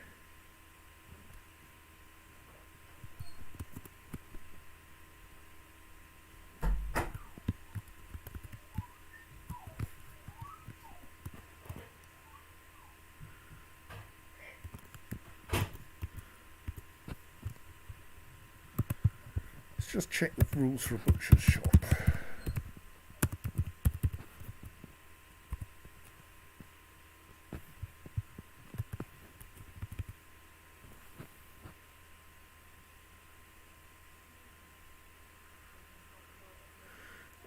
That's not helpful, my dear. Must be within 20 tiles on the same Z level, i.e. a 43 by 43 by 1 box centred on the workshop. Right, yes. There is thus anything that's within that stockpile must be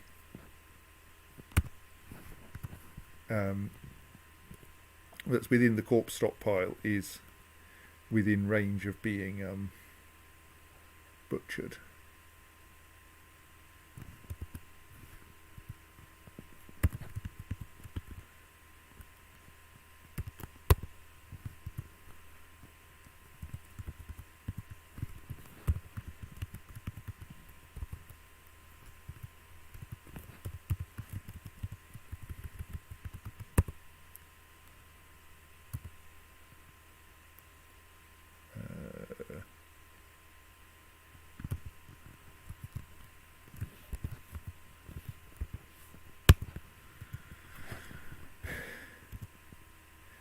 I mean, but perhaps I shouldn't be. Oh dear, something's rotted. Shouldn't be collecting so many naked mole dogs. So why wasn't that piglet getting butchered?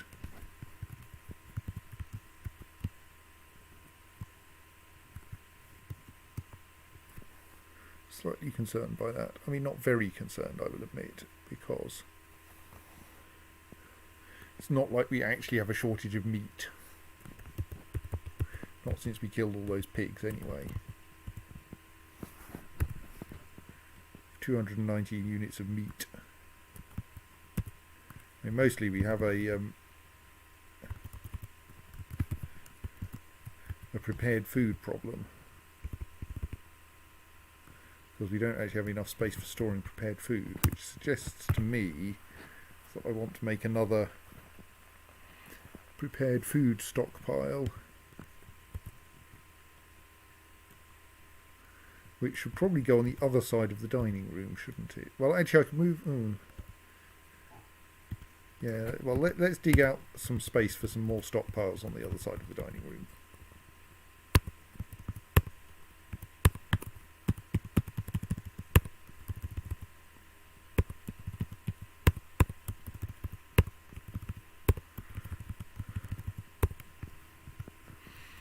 And then we can fill them with more food.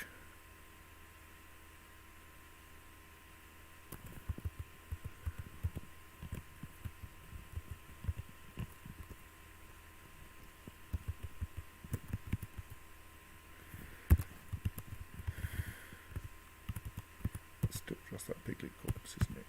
Yes, I think so.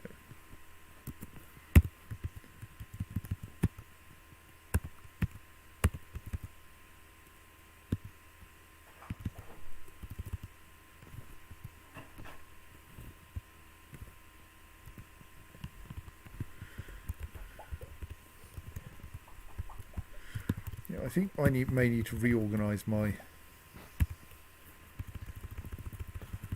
this area a bit. possibly, in fact, what I want to do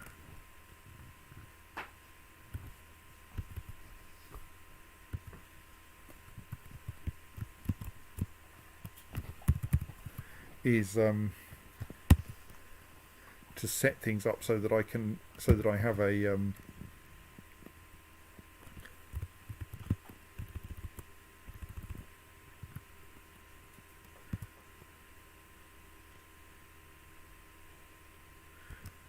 stop. Is this have a? Yes, are we just making bone crafts here or something? I maybe should organise that differently. We've got a reasonable amount of spare shell as well.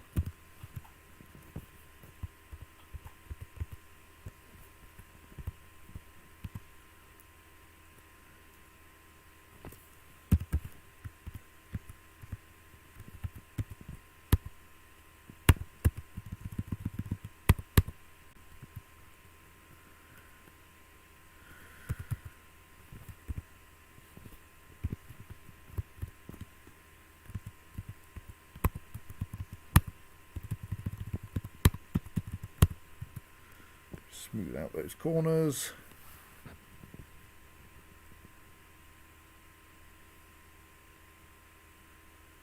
Oh yes, I can probably now adjust that alert because the surface is forbidden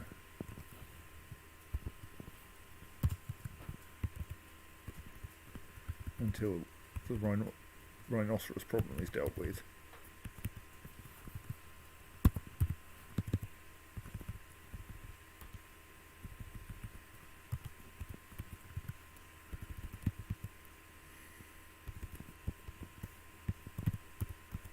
But the caverns are still safe, I think.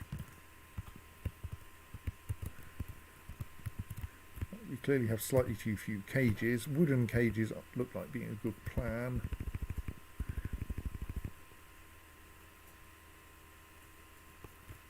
This cage in this J. So let's make a small number of wooden cages from the wood that we managed to haul down from the surface.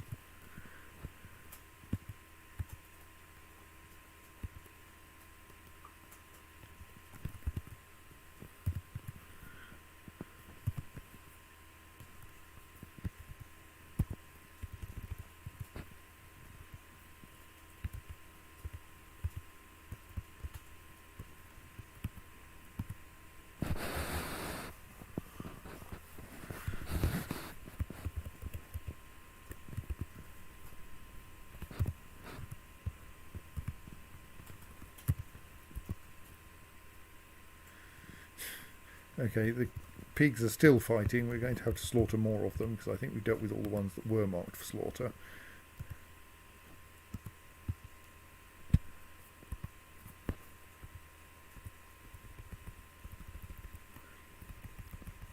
Maybe you could dispose of some of the more weird animals.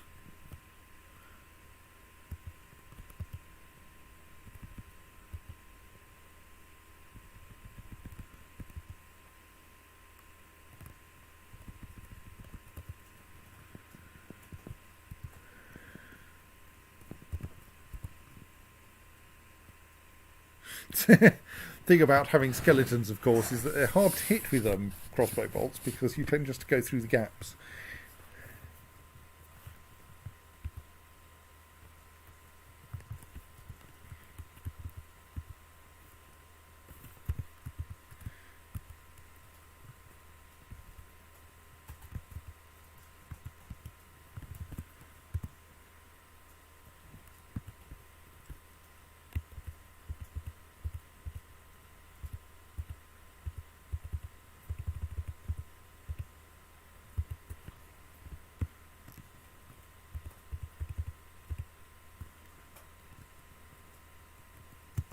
We've got another naked bulldog in a cage.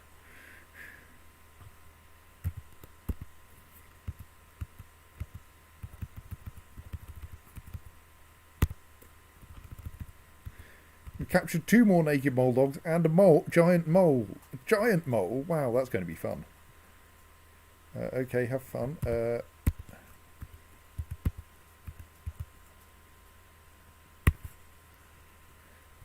I presume giant moles can be trained?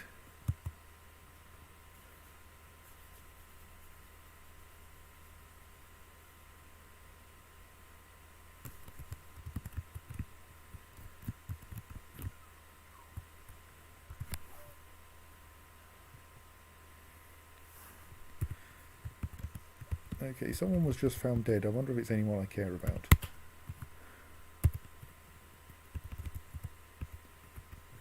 They're in the depths of the caverns. They probably knew what they were doing.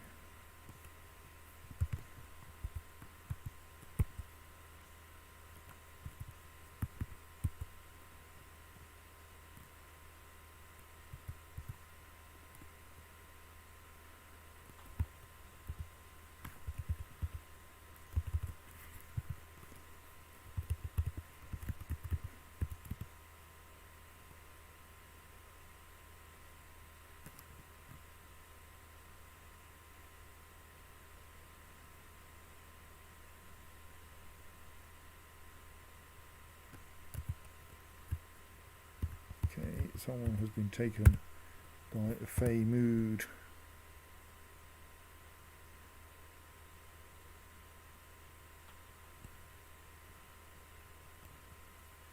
Some migrants have arrived. Okay.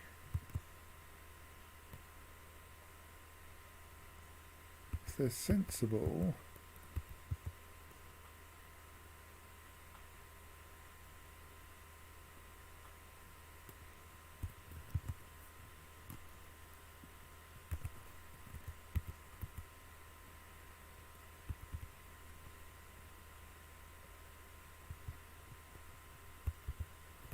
Oh right, that was that elf who was mysteriously alive. Right, what I'm going to do is to say, while that front door is locked, there is a small meeting area here, which I hope will encourage the migrants to head over there.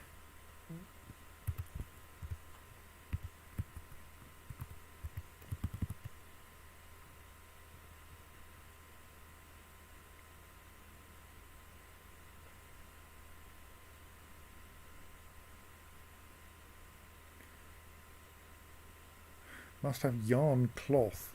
Goodness. Don't know if we can do that.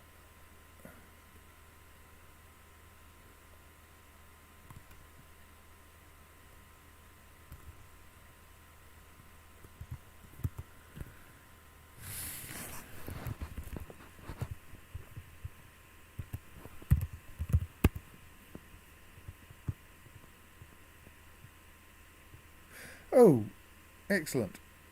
I think we're currently in the process of slaughtering an alpaca. Alpacas give wool.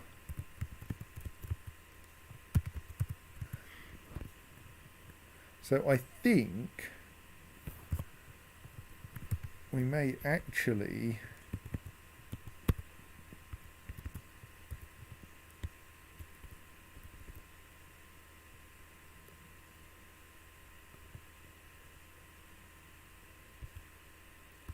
with some luck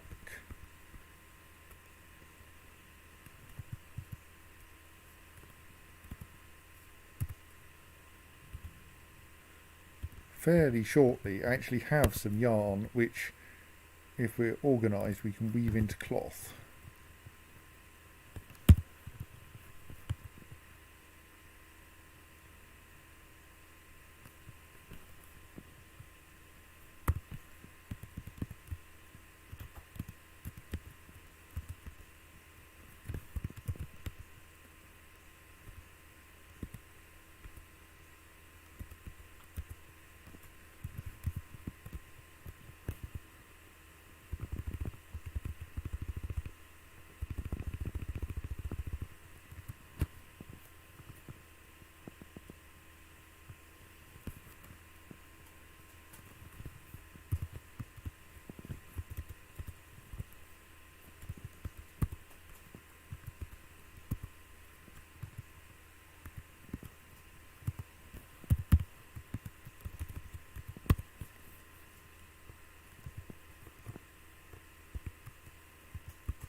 So apparently someone has managed to train the giant mole.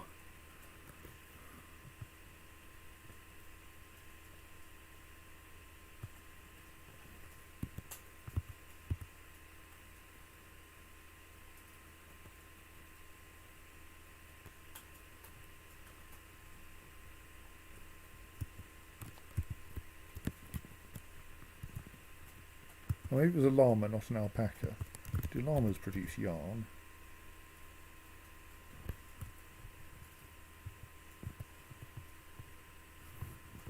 Llamas, yes, right, good.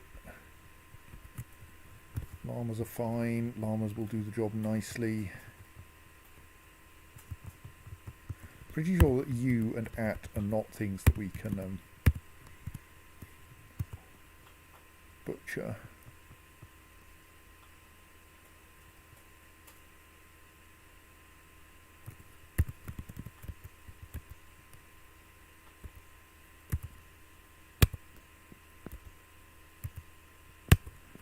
So we can now let our trained... Right, so the llama has been slaughtered.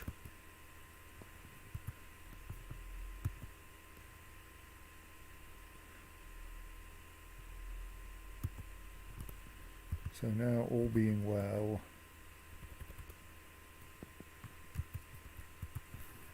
it should be, we should now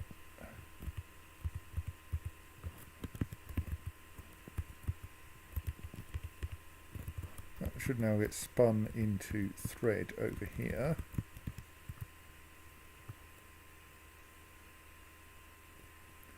It may take a little while because all the other things are getting spun into thread as well.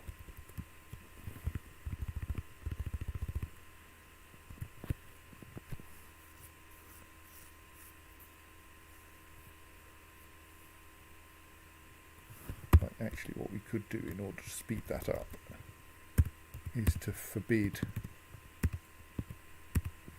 the unhelpful hair that's kicking around there.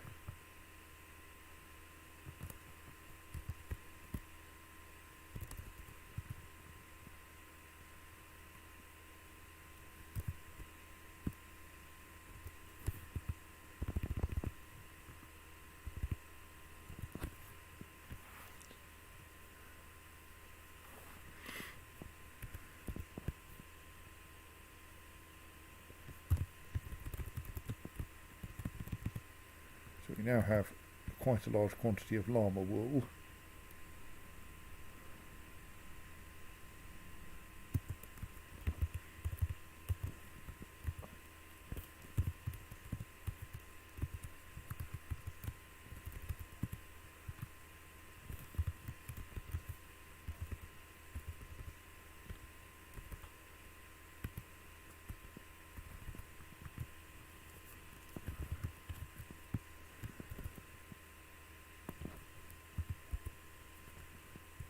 Semi-wild. We can probably do better than semi-wild.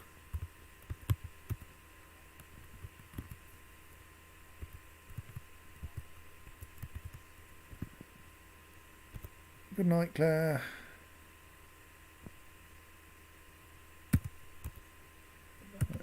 Remove that, remove that. I think we should stick. Now, I don't think actually there's any reason not to just build them as soon as we discover that they have a tameable animal in. I mean, if we decide to keep the tameable animal, obviously. But it's kind of worth taming them even if we then just kill them, because we can slaughter them conveniently without trouble then. Wow, the world is full of naked mole dogs. Right, yes, anyway, we have a bunch of... Right, creatures. The wear monitor, atu on my spespo snunusmstos, has come. A large monitor twisted into humanoid form. It is crazed for blood and flesh. Its eyes glow orange. Its sepia scales are small and close set. Now you will know why you fear the night. Right. I think this is a good time to pull that lever. I think a little while ago would have been a good time to pull that lever.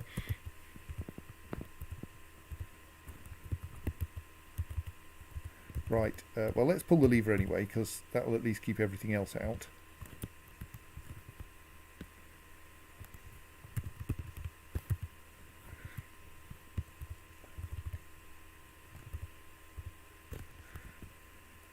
But I fear that the wear monitor is going to get indoors. So then the question is,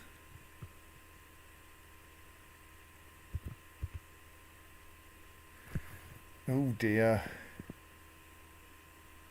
they're going to get bitten.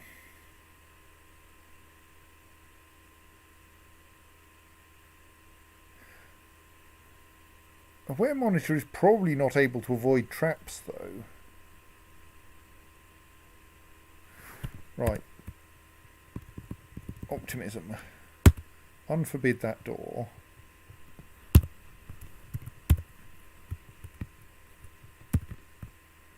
This is no longer a meeting zone. The pig stays. Everyone else get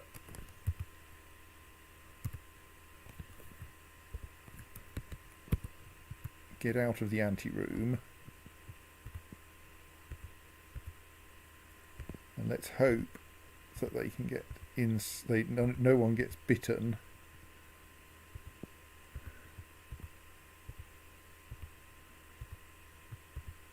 Before they work out that this is not where they should be, and we can trap the wear monitor.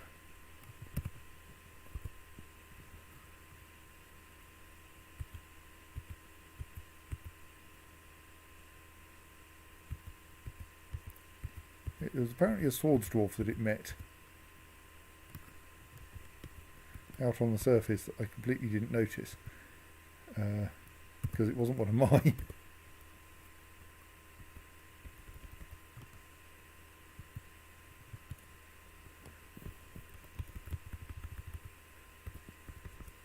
Hey, we've recaptured an entire room.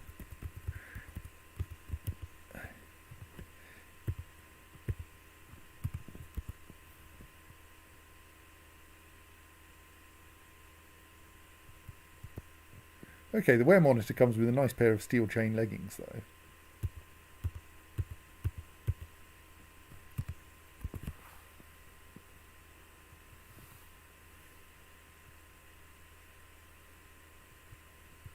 I mean, it's using them as a weapon. Steel chain leggings held in the left hand.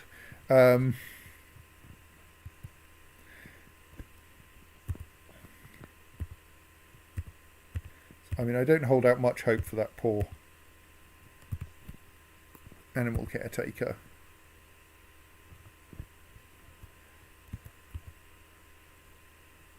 So, like, it does look like this wear monitor is pretty good at not biting people.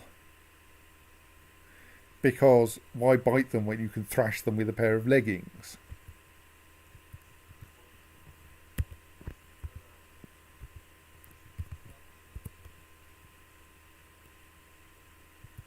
So if you could panic in the direction of the rest of the fortress, that would be lovely. Sadly, you don't have working legs anymore. So I fear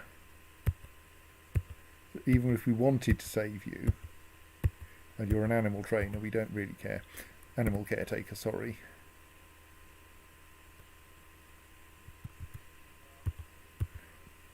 Really, really hoping this thing isn't trap avoid. Is a small child playing out there who might not pay attention.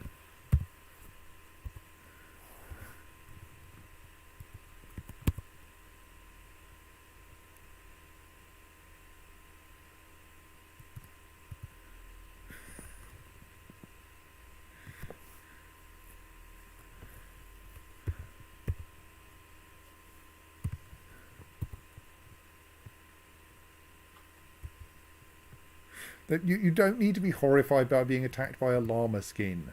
Oh yes, how's the wool coming along? Let's have a quick look at that while the wear monitor causes its own kind of trouble.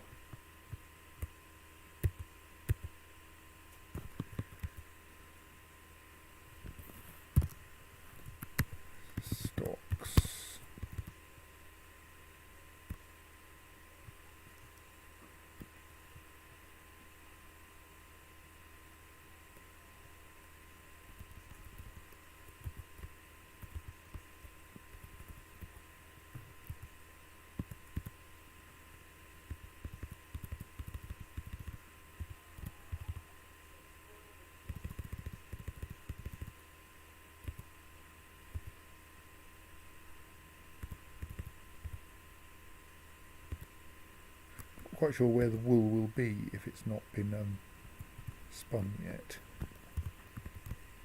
Oh, it's there still, isn't it? Right, okay.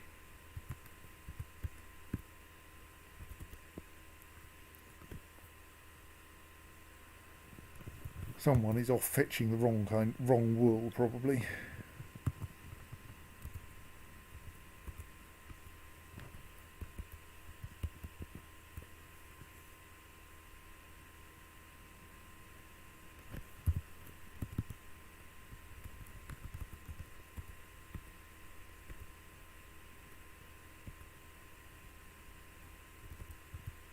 Okay, is the wear monitor successfully avoiding all my traps? That's a bit of a problem.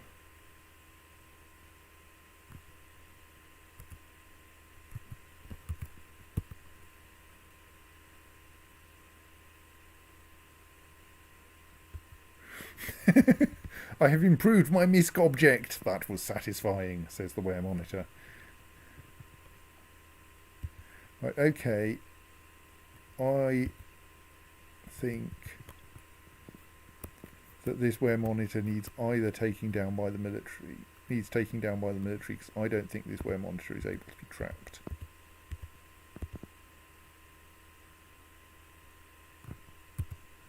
Look, the burrow does not include that area, and you have been told to get yourselves inside the fort. So why are there still people outside? Hey?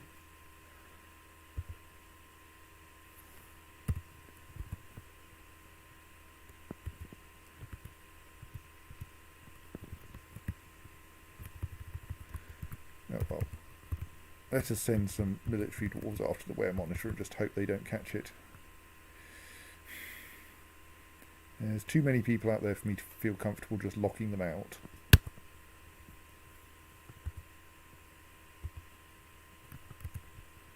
Oops.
Yeah, mace is not so good against wear monitors as they are against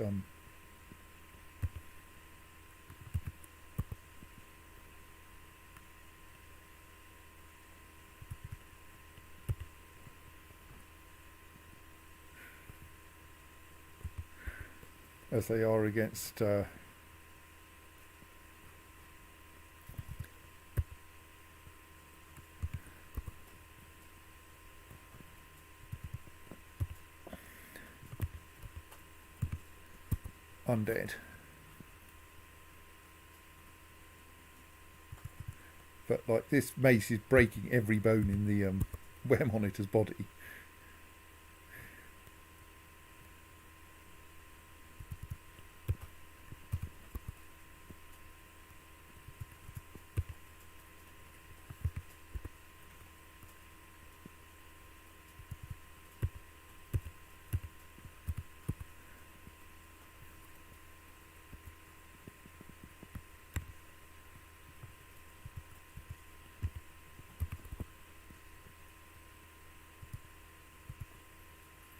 Yes, I am slightly worried about that.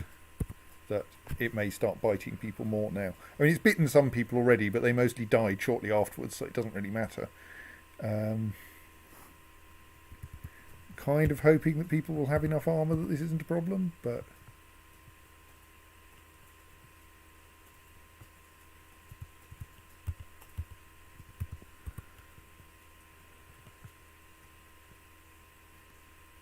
Don't like that.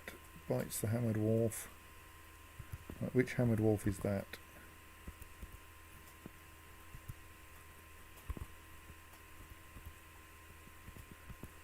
Ilral Ustumebzuth. Right, let's make a note of that.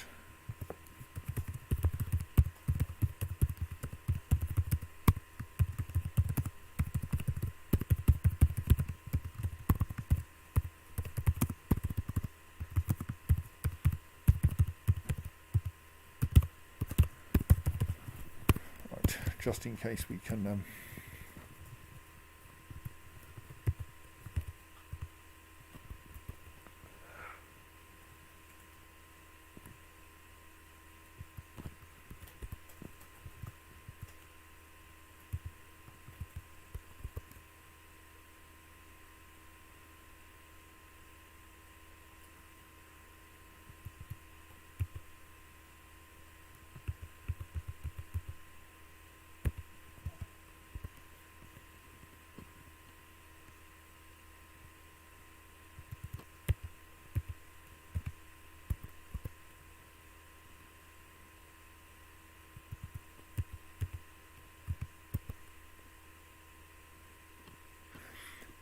think Ilral may not actually be long for this world anyway.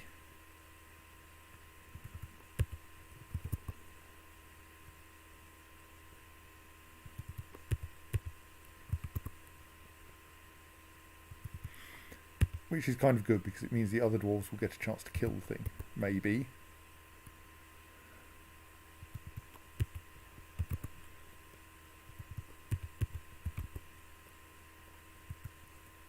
See, someone knows how to use a shield.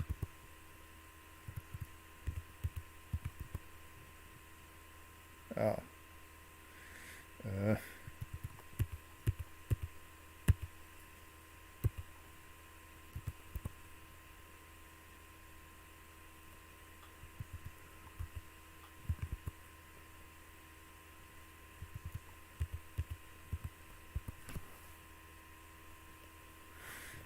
An artery in the head has been opened by the attack is very rarely a good sign.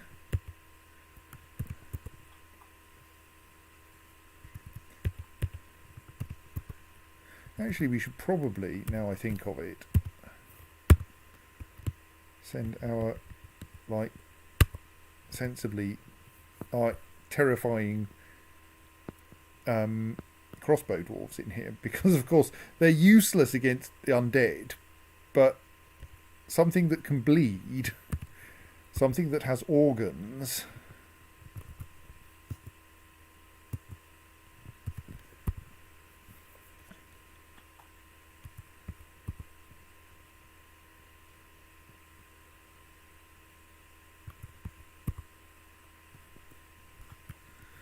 Rimtar Ubulnakas is probably going to be a problem too. If, like, they survive. So my kind of hope now is that that having a few legendary Marks dwarfs turn up will solve the problem, because I was an idiot and didn't even think that this would matter.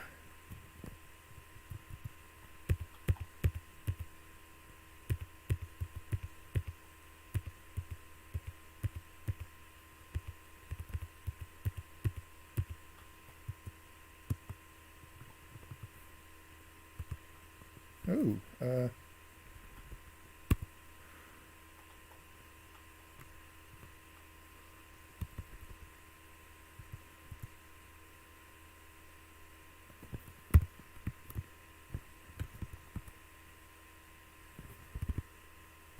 I think someone killed it. Let me work out what's going on.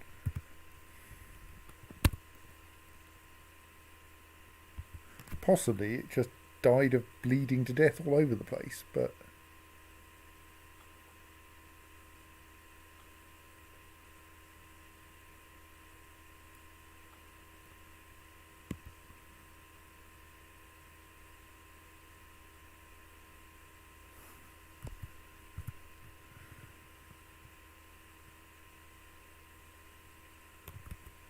yes, it looks as though we have successfully killed this wear monitor.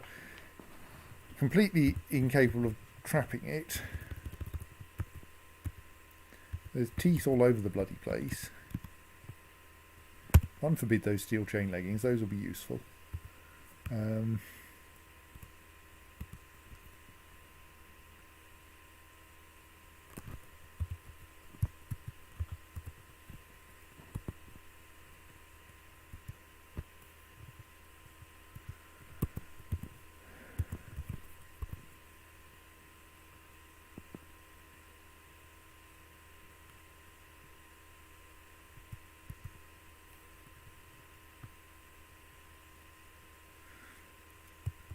The unfortunate pig didn't survive. Well, let's attach a new pig to the rope then.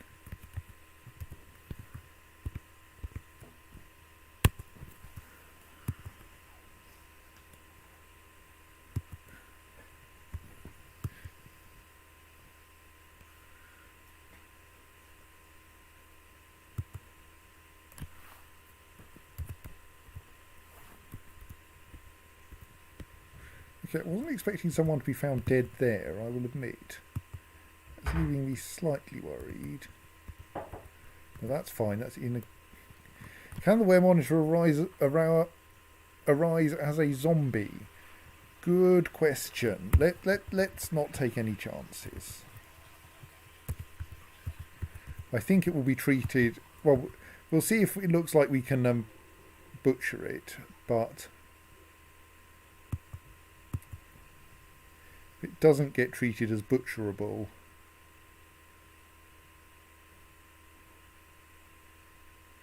Yeah, it looks like it's being treated as an intelligent creature, which, like it probably is, or was once.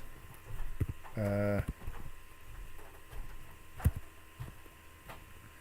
let us hurl it into the pit before anything can happen.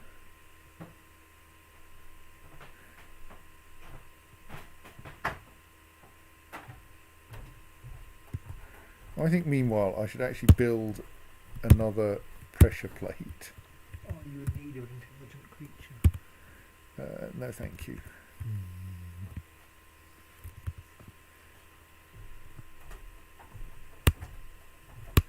There, so that we can unlock the other door to the pit. Though this is of course slightly dangerous setting that up, but like it's a start. Probably need to carve some memorials as well.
So what's going on with this spinning situation anyway?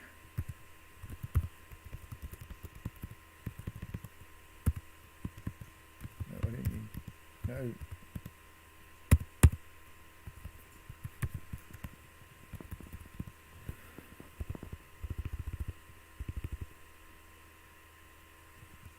Actually, I should just forbid that as well. Must maybe force you to spin something useful like...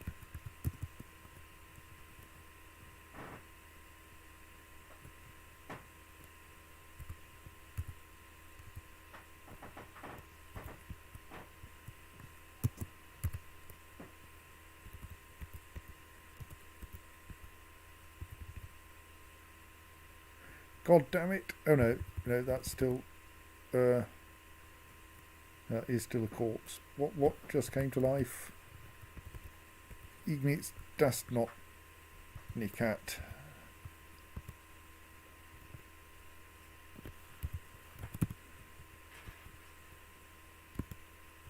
But it's already been put down. Excellent.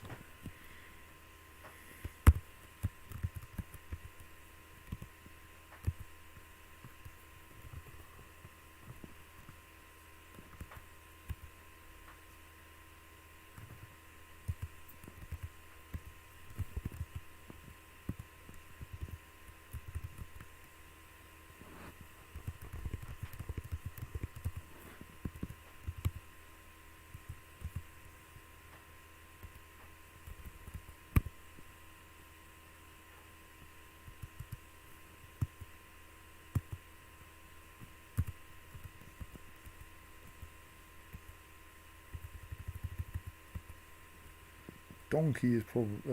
Hang on, that's.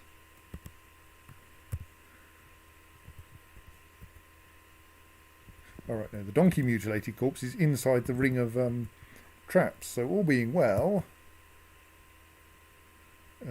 someone's going to repeatedly shoot it with arrows and then walk in. Look.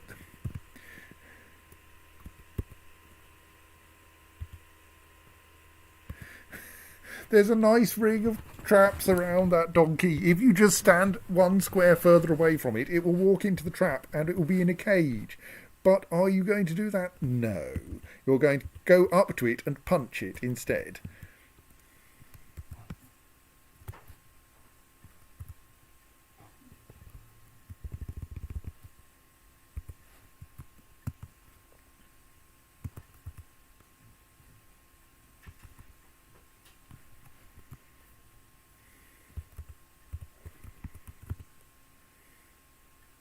Well, it looks like it has been dealt with now.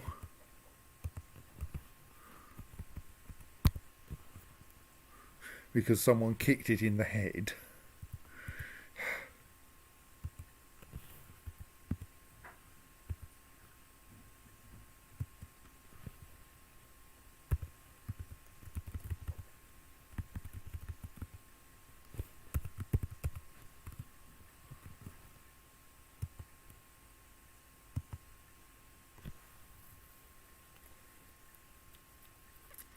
Why is one of our dwarves apparently in a cage?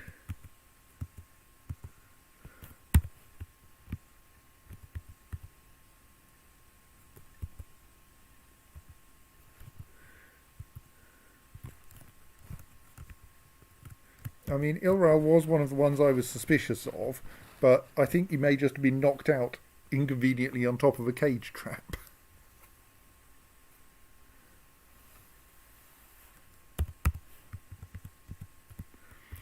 I'm kind of tempted to leave him in there for a month or two just to be on the safe side. Her, sorry.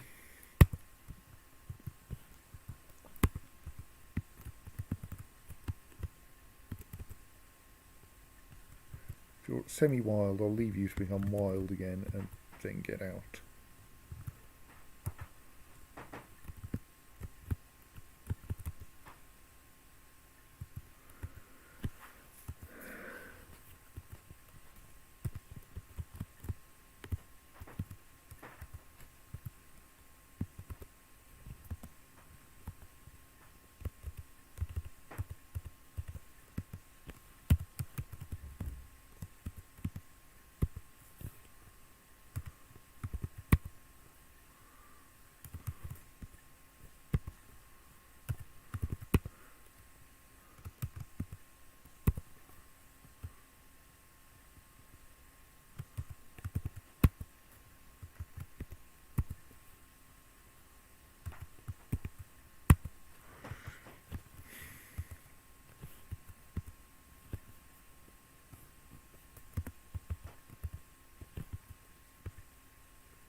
Right, we are spinning llama wool.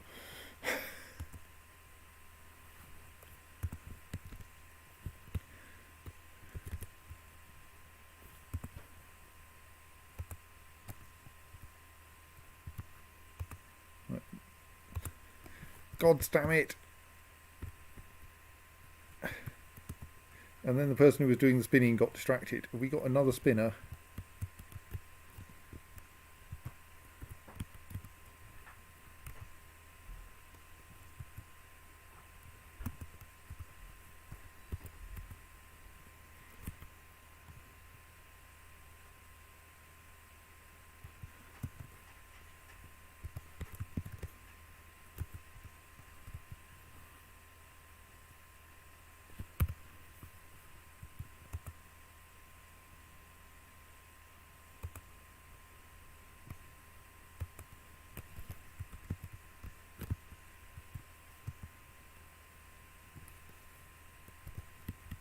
I think I need to assign someone else the spinning task, sadly.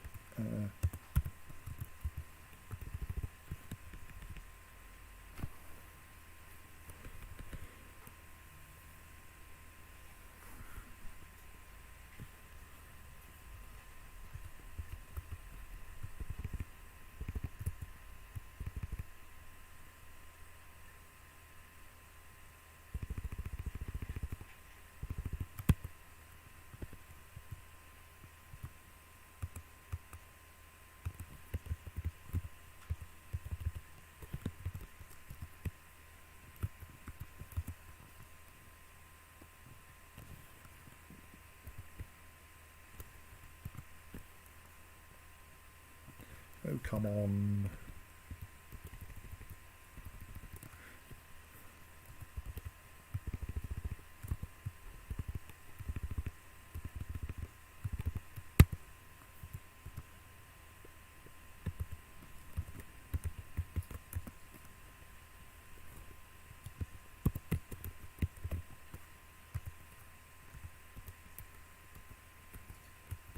I think that was just someone being spooked by something in the pit.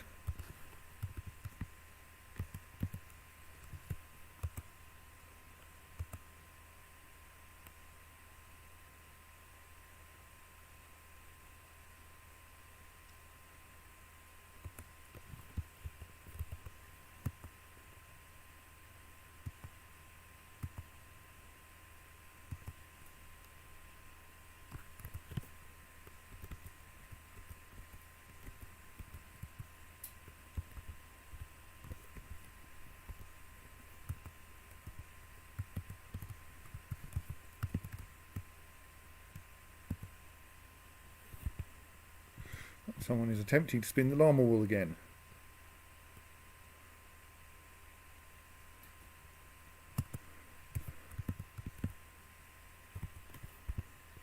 We now have some llama wool yarn.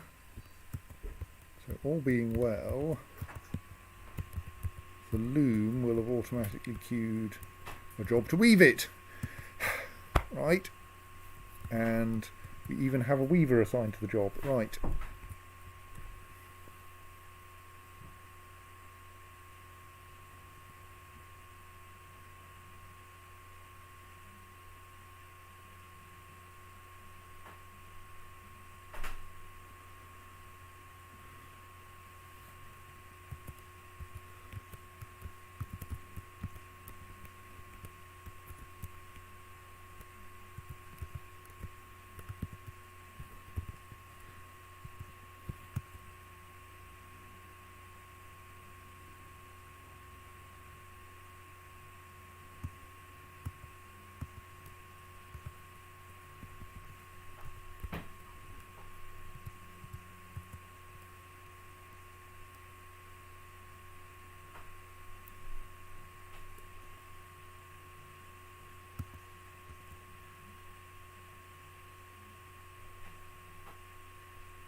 Right, observe the llama wool cloth.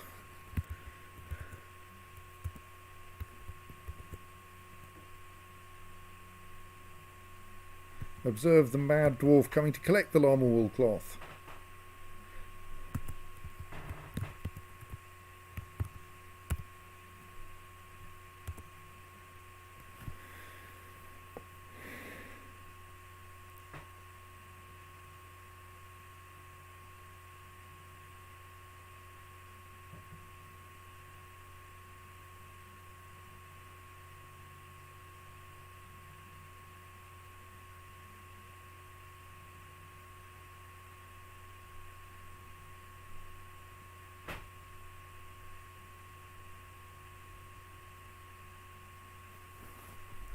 Right.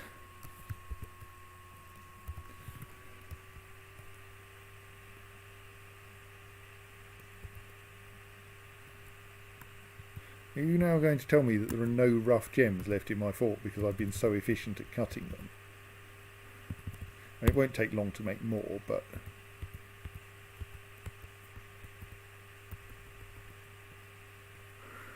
Yes!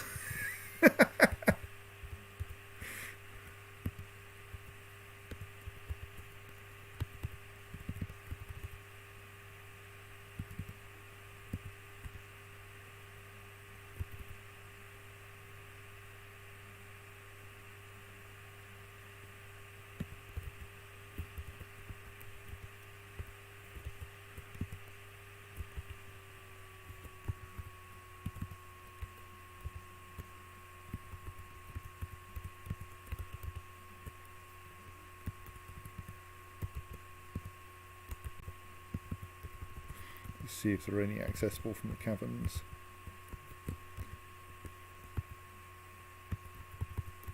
I don't think the cavern floors line up nicely with the gems, sadly.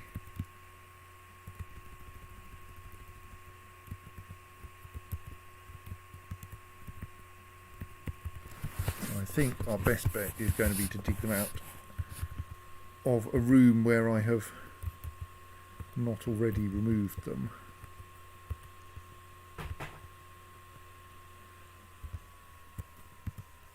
There, for instance.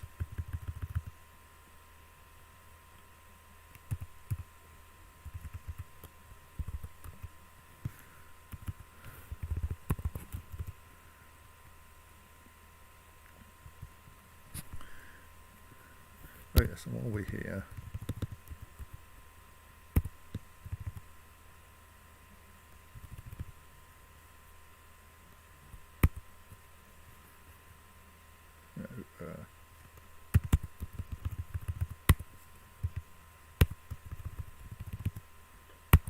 make that a food stockpile and make that a food stockpile and block all apart from prepared food in that one. And do we make that a drink stockpile, or is the booze stockpile doing all right?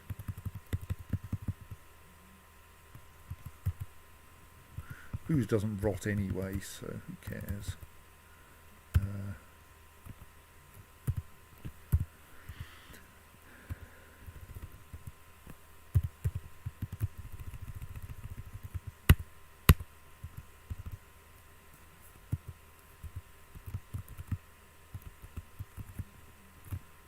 Just resize this dining room to encompass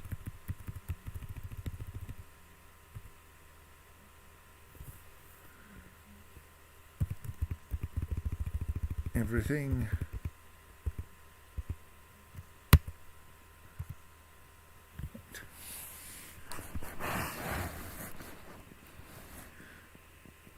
So that should reduce the problem of rotting prepared meals a little.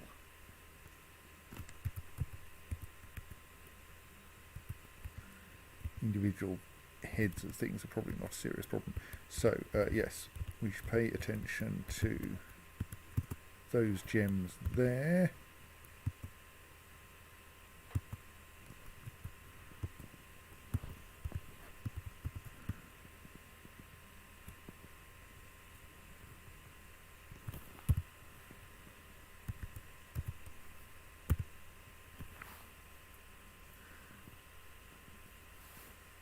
I hope you don't need any more rough gems, because then Okay. It looks like you still have a requirement.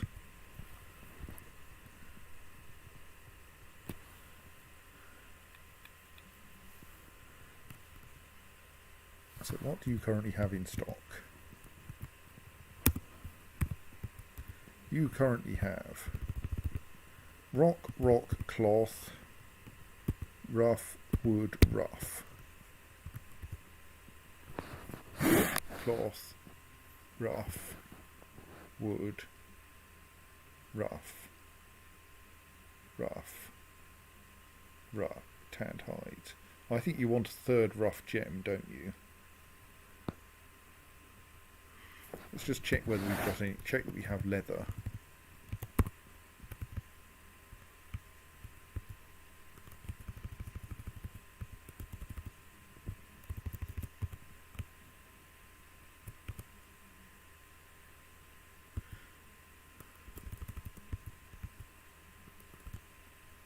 Yes, we have no shortage of leather, and therefore you must want more rough gems, right?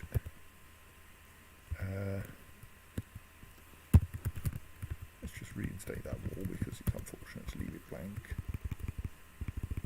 Oh, we're not short of blocks yet.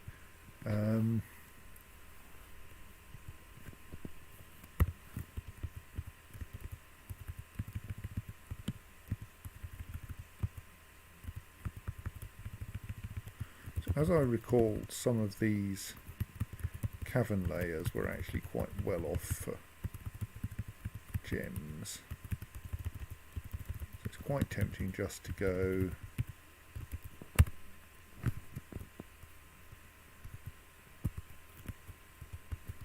mine, auto mining ore and gems, the entire layer.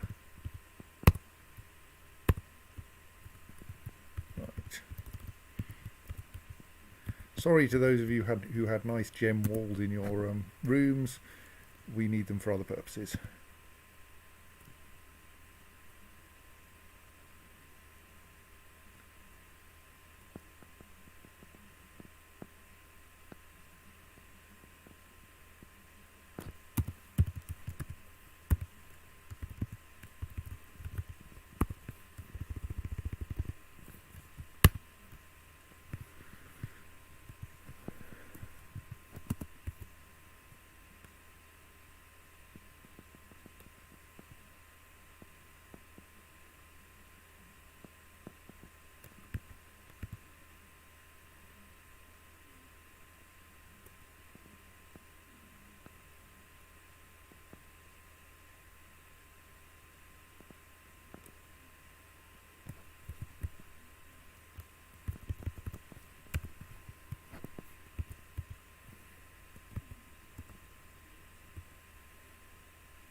Right, how are you doing now then?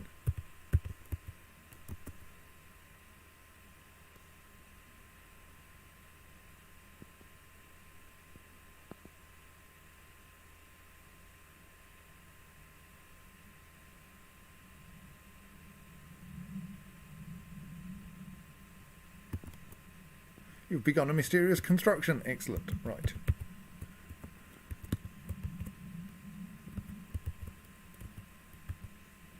It's probably a little overkill to dig out all of the gems on this level, but still.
let's see how terribly things are going on this level now, because we'll probably be getting into a position where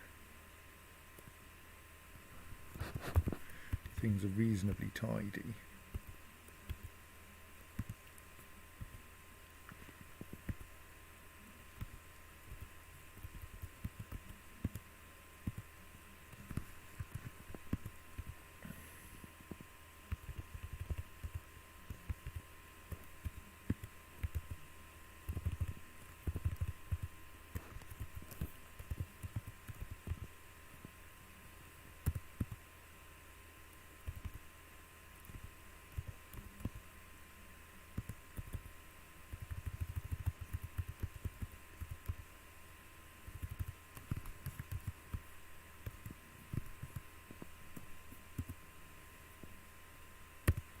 Are we lacking tanners then? Oh, maybe not.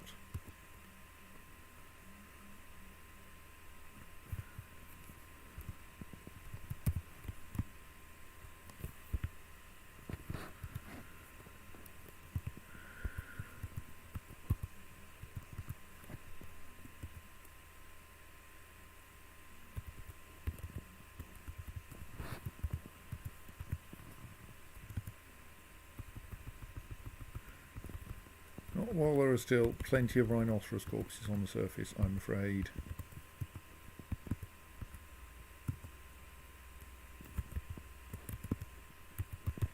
Everyone is staying in while, or if they are currently out while there are rhinoceros corpses on the surface. Because rhinoceros corpses are terrifying.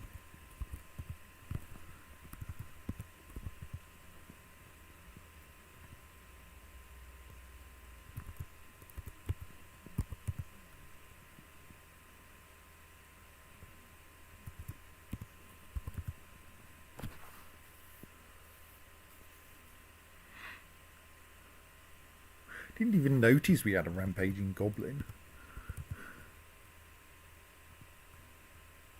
Oh right, they were our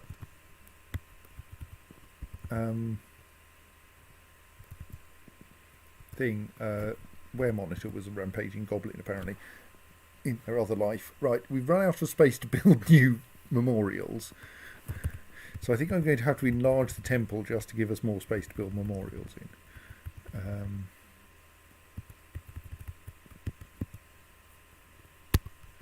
Since it's such a popular place, we'll expand it that way back towards the staircase again. So why doesn't it have a door? Oh, it does have a door.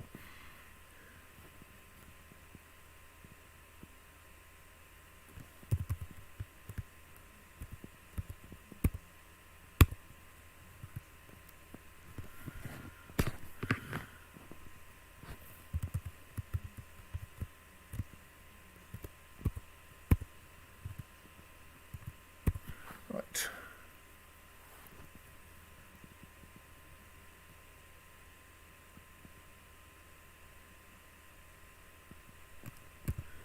The doors to be installed. Mark that one as internal. That one is not internal. Find the building where we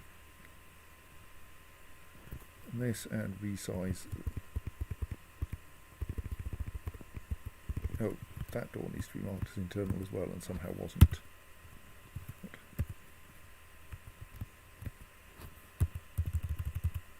Yes, for internal apparently. Let's try again. No.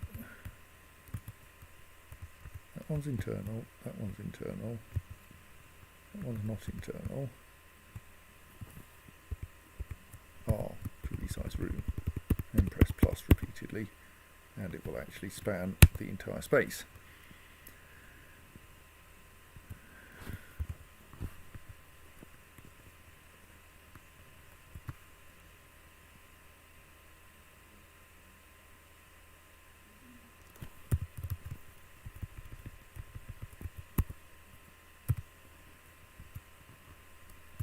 Right, do we not have an automatic job to make more slabs?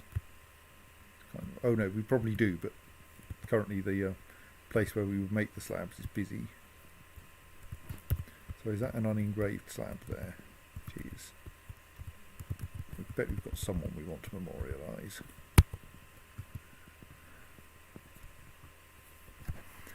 Ooh, a limestone throne.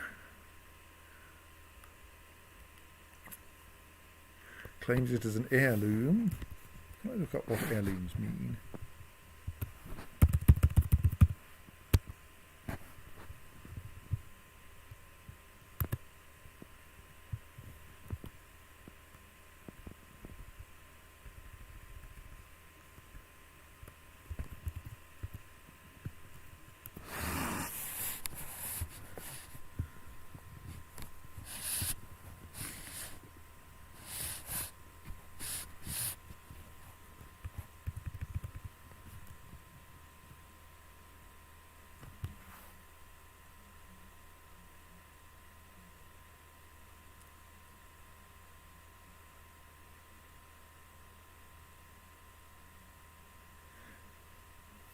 Right.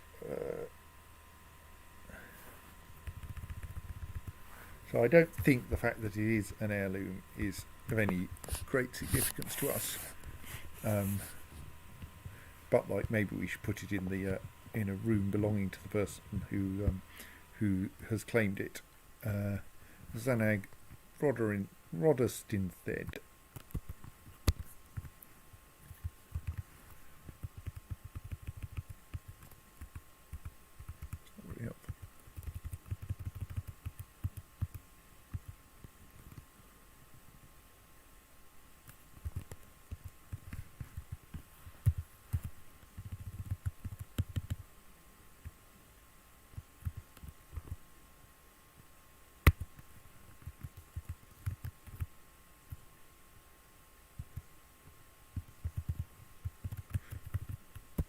You probably want a table to go along with it as well.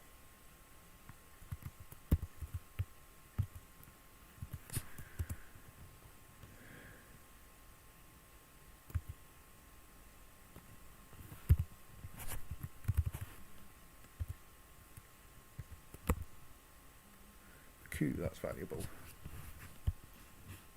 I mean, I suppose the sheer quantity of gems involved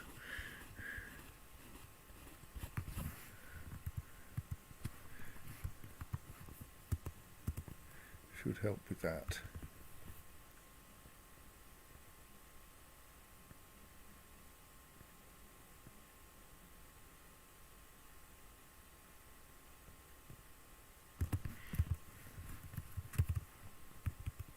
Right, you now have a royal bedroom because we've installed this artifact throne in it.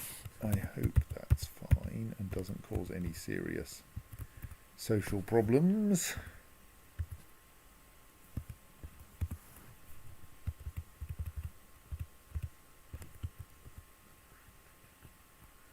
Right, now we're making more slabs. Excellent.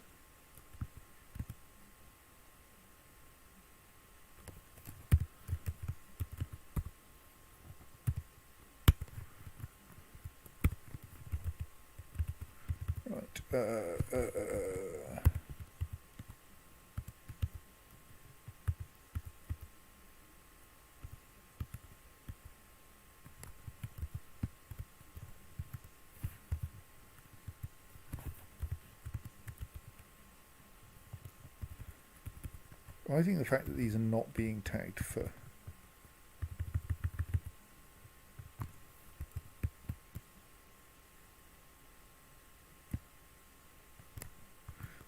butchering probably means that they are in some respect unbutcherable. That one's rotten, for instance. So let us dump them.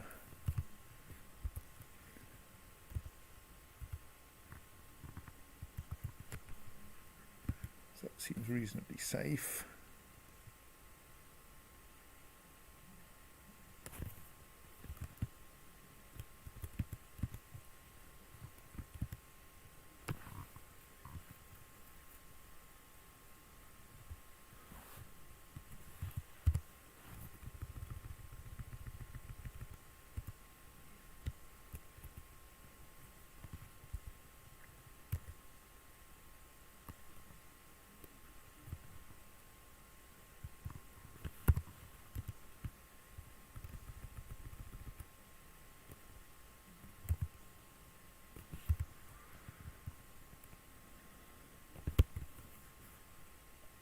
Feels guilty after being confined, yes.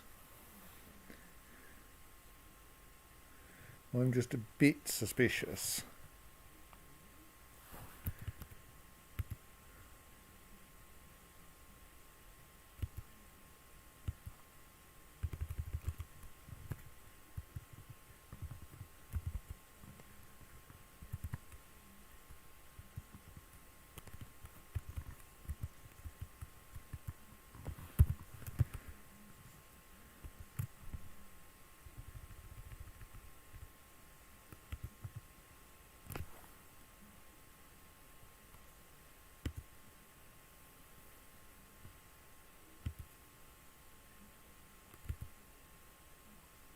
There's our Rimtar thingamy, who was the other one I thought might have been hurt.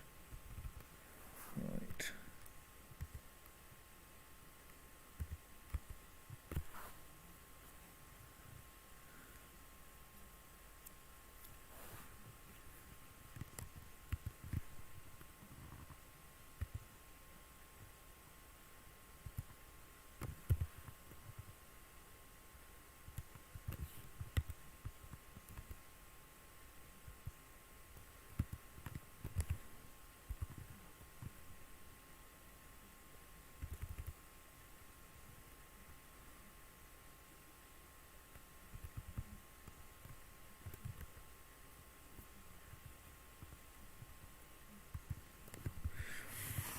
Goodness, there are a lot of undead in that pit at the moment, aren't there?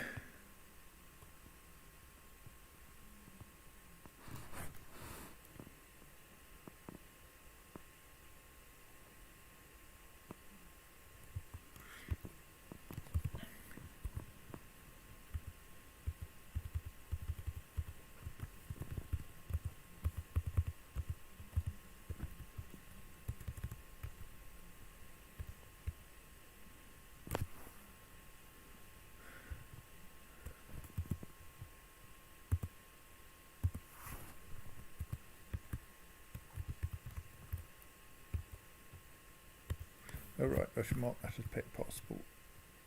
Right, that's improved matters quite a lot for the poor cats, who had got stuck on the wrong side of that door. Oh dear, big cloud of miasma. What's rotting there?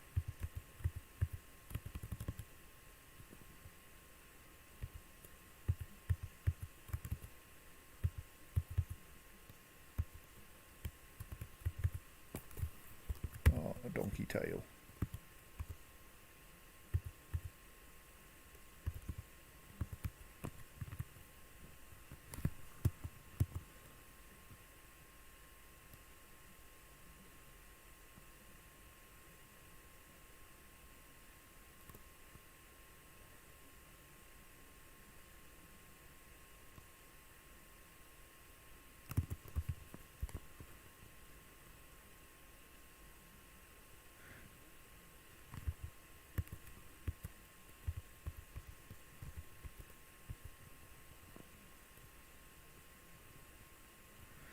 There's a reason why I don't let anyone out onto the surface. Goblin pikeman turns up. God knows why they're here. And immediately starts beating up a rhinoceros corpse with a codex, which is obviously not going to go very well. And like lots of successful dodging, but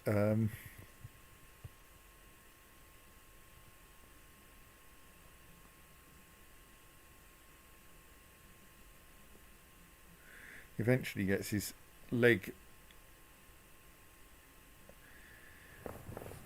badly torn by a rhinoceros, by a kick from the rhinoceros, and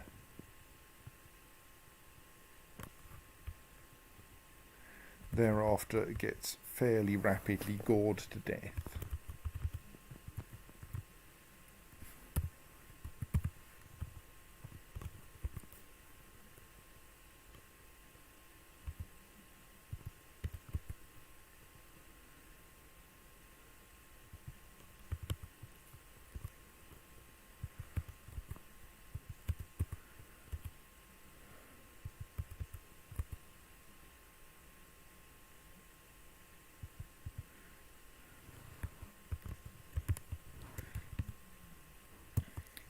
I mean, the surface seems to be really quite alarmingly full of poets.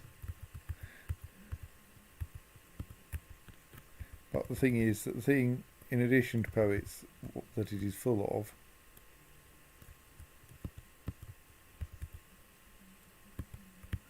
is zombie rhinoceroses.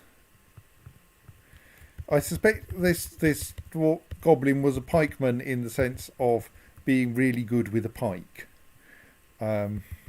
Sadly, not in the sense of actually having a pike with them, though. So generally, an intelligent creature will be labelled as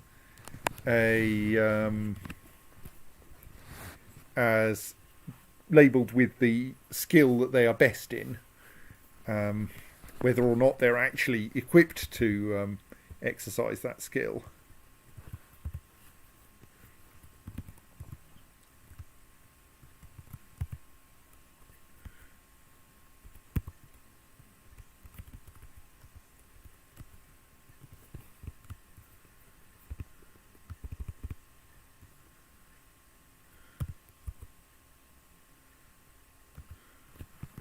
Okay, sorry, it wasn't a codex, it was a scroll.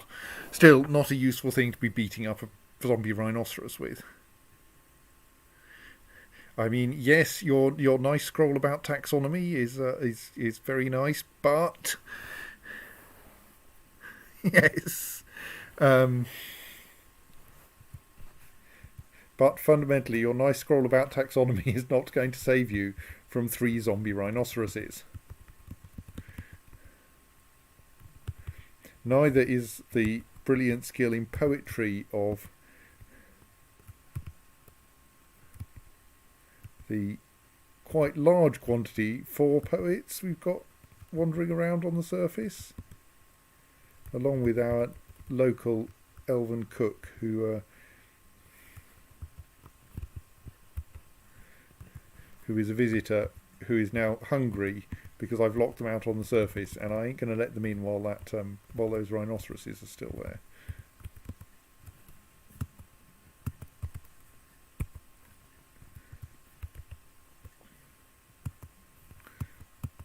Is that miasma clearing now?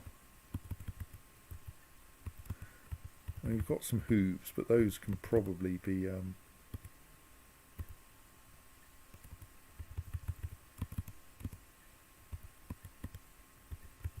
those, I think, are not rotting.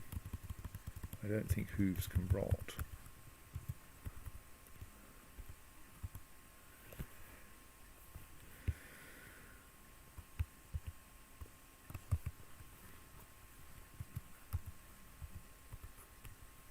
Right, has been found dead in the sense of someone has fled past their corpse and has discovered it in the process of running away and trying to get away from the zombie rhinoceroses.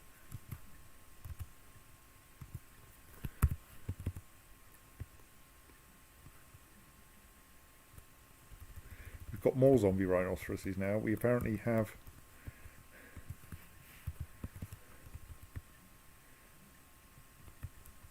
that one at least isn't a bit, yes. 1, 2, 3, 4, 5, 6, 7 zombie rhinoceroses on the surface.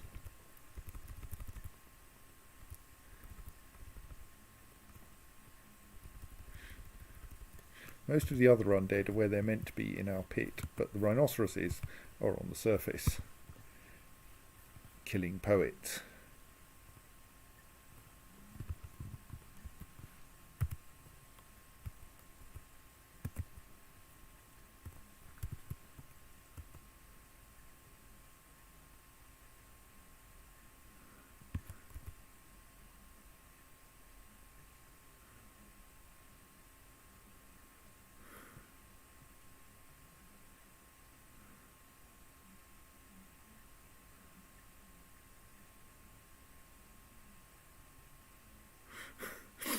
An entire performance troupe is visiting. It's just arrived at the top north edge of the map, and they've all been killed. Don't try to come to my fortress to perform. It doesn't end well for anyone. Well, I mean, it ends quite well for the zombie rhinoceroses. You'd think news would get out eventually.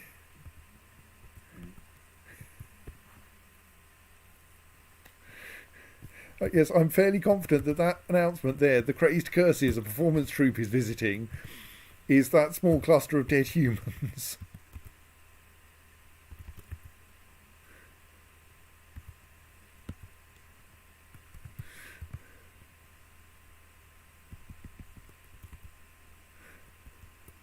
I think.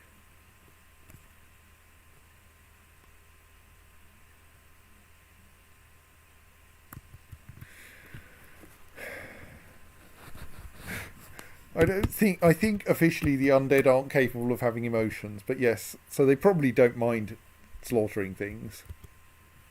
But like, yes, we have 7 zombie rhinoceroses above our fort. Okay, 6 zombie rhinoceroses, which suggests that one of them may have died recently. Or I just can't count.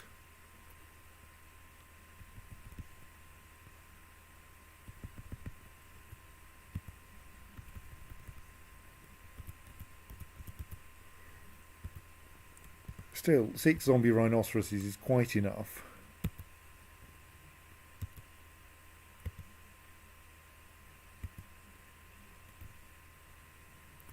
So 2 of them have managed to get killed, but... So, yes,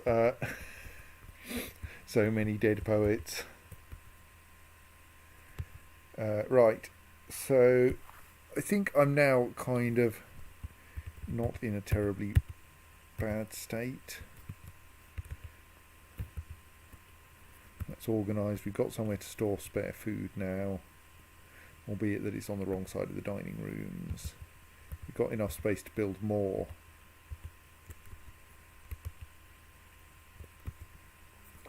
Slabs. We want to wall in those various little mine areas off the bedrooms that we dug out in order to feed that strange mood, which is now fed. We got an artifact out of it. We're making more slabs. We probably want to memorialise some more people in due course.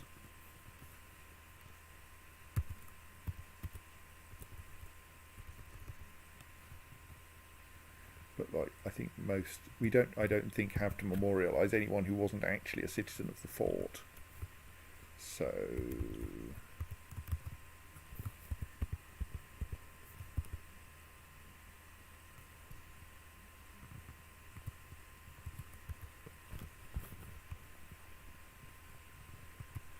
but like, it's polite.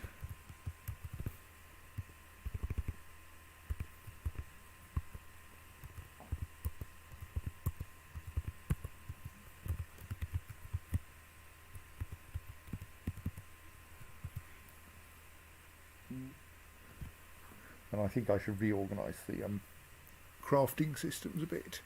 Oh, and we can now unforbid all of that, though, can't we?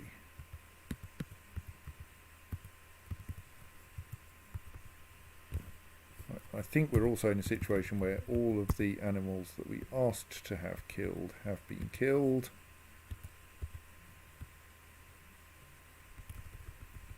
That stray naked mole dog we're hoping to retame in due course.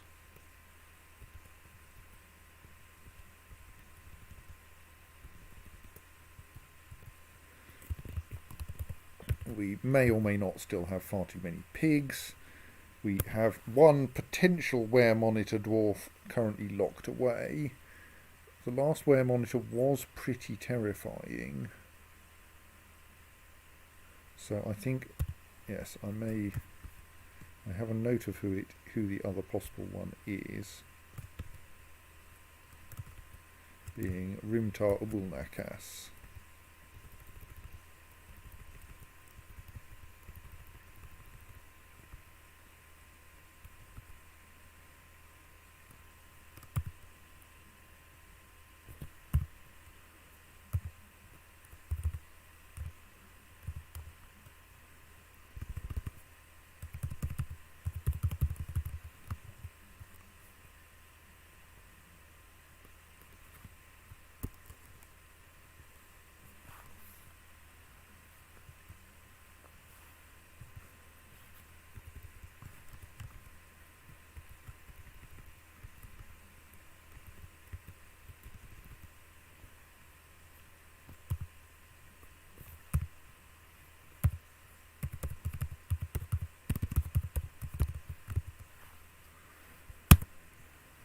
So yes, they may cause trouble, at least the one that's not in a cage, in due course. But I kind of suspect not. Right, so I think that's all for tonight. We'll be back here probably at like whatever time it will be next Friday to work out what on earth we're doing next. Don't think reclaiming the surface is anywhere nearby in our future. I think the poets are just going to have to keep dying. So, good night everyone. There's the button for stopping this. There we are. Good night.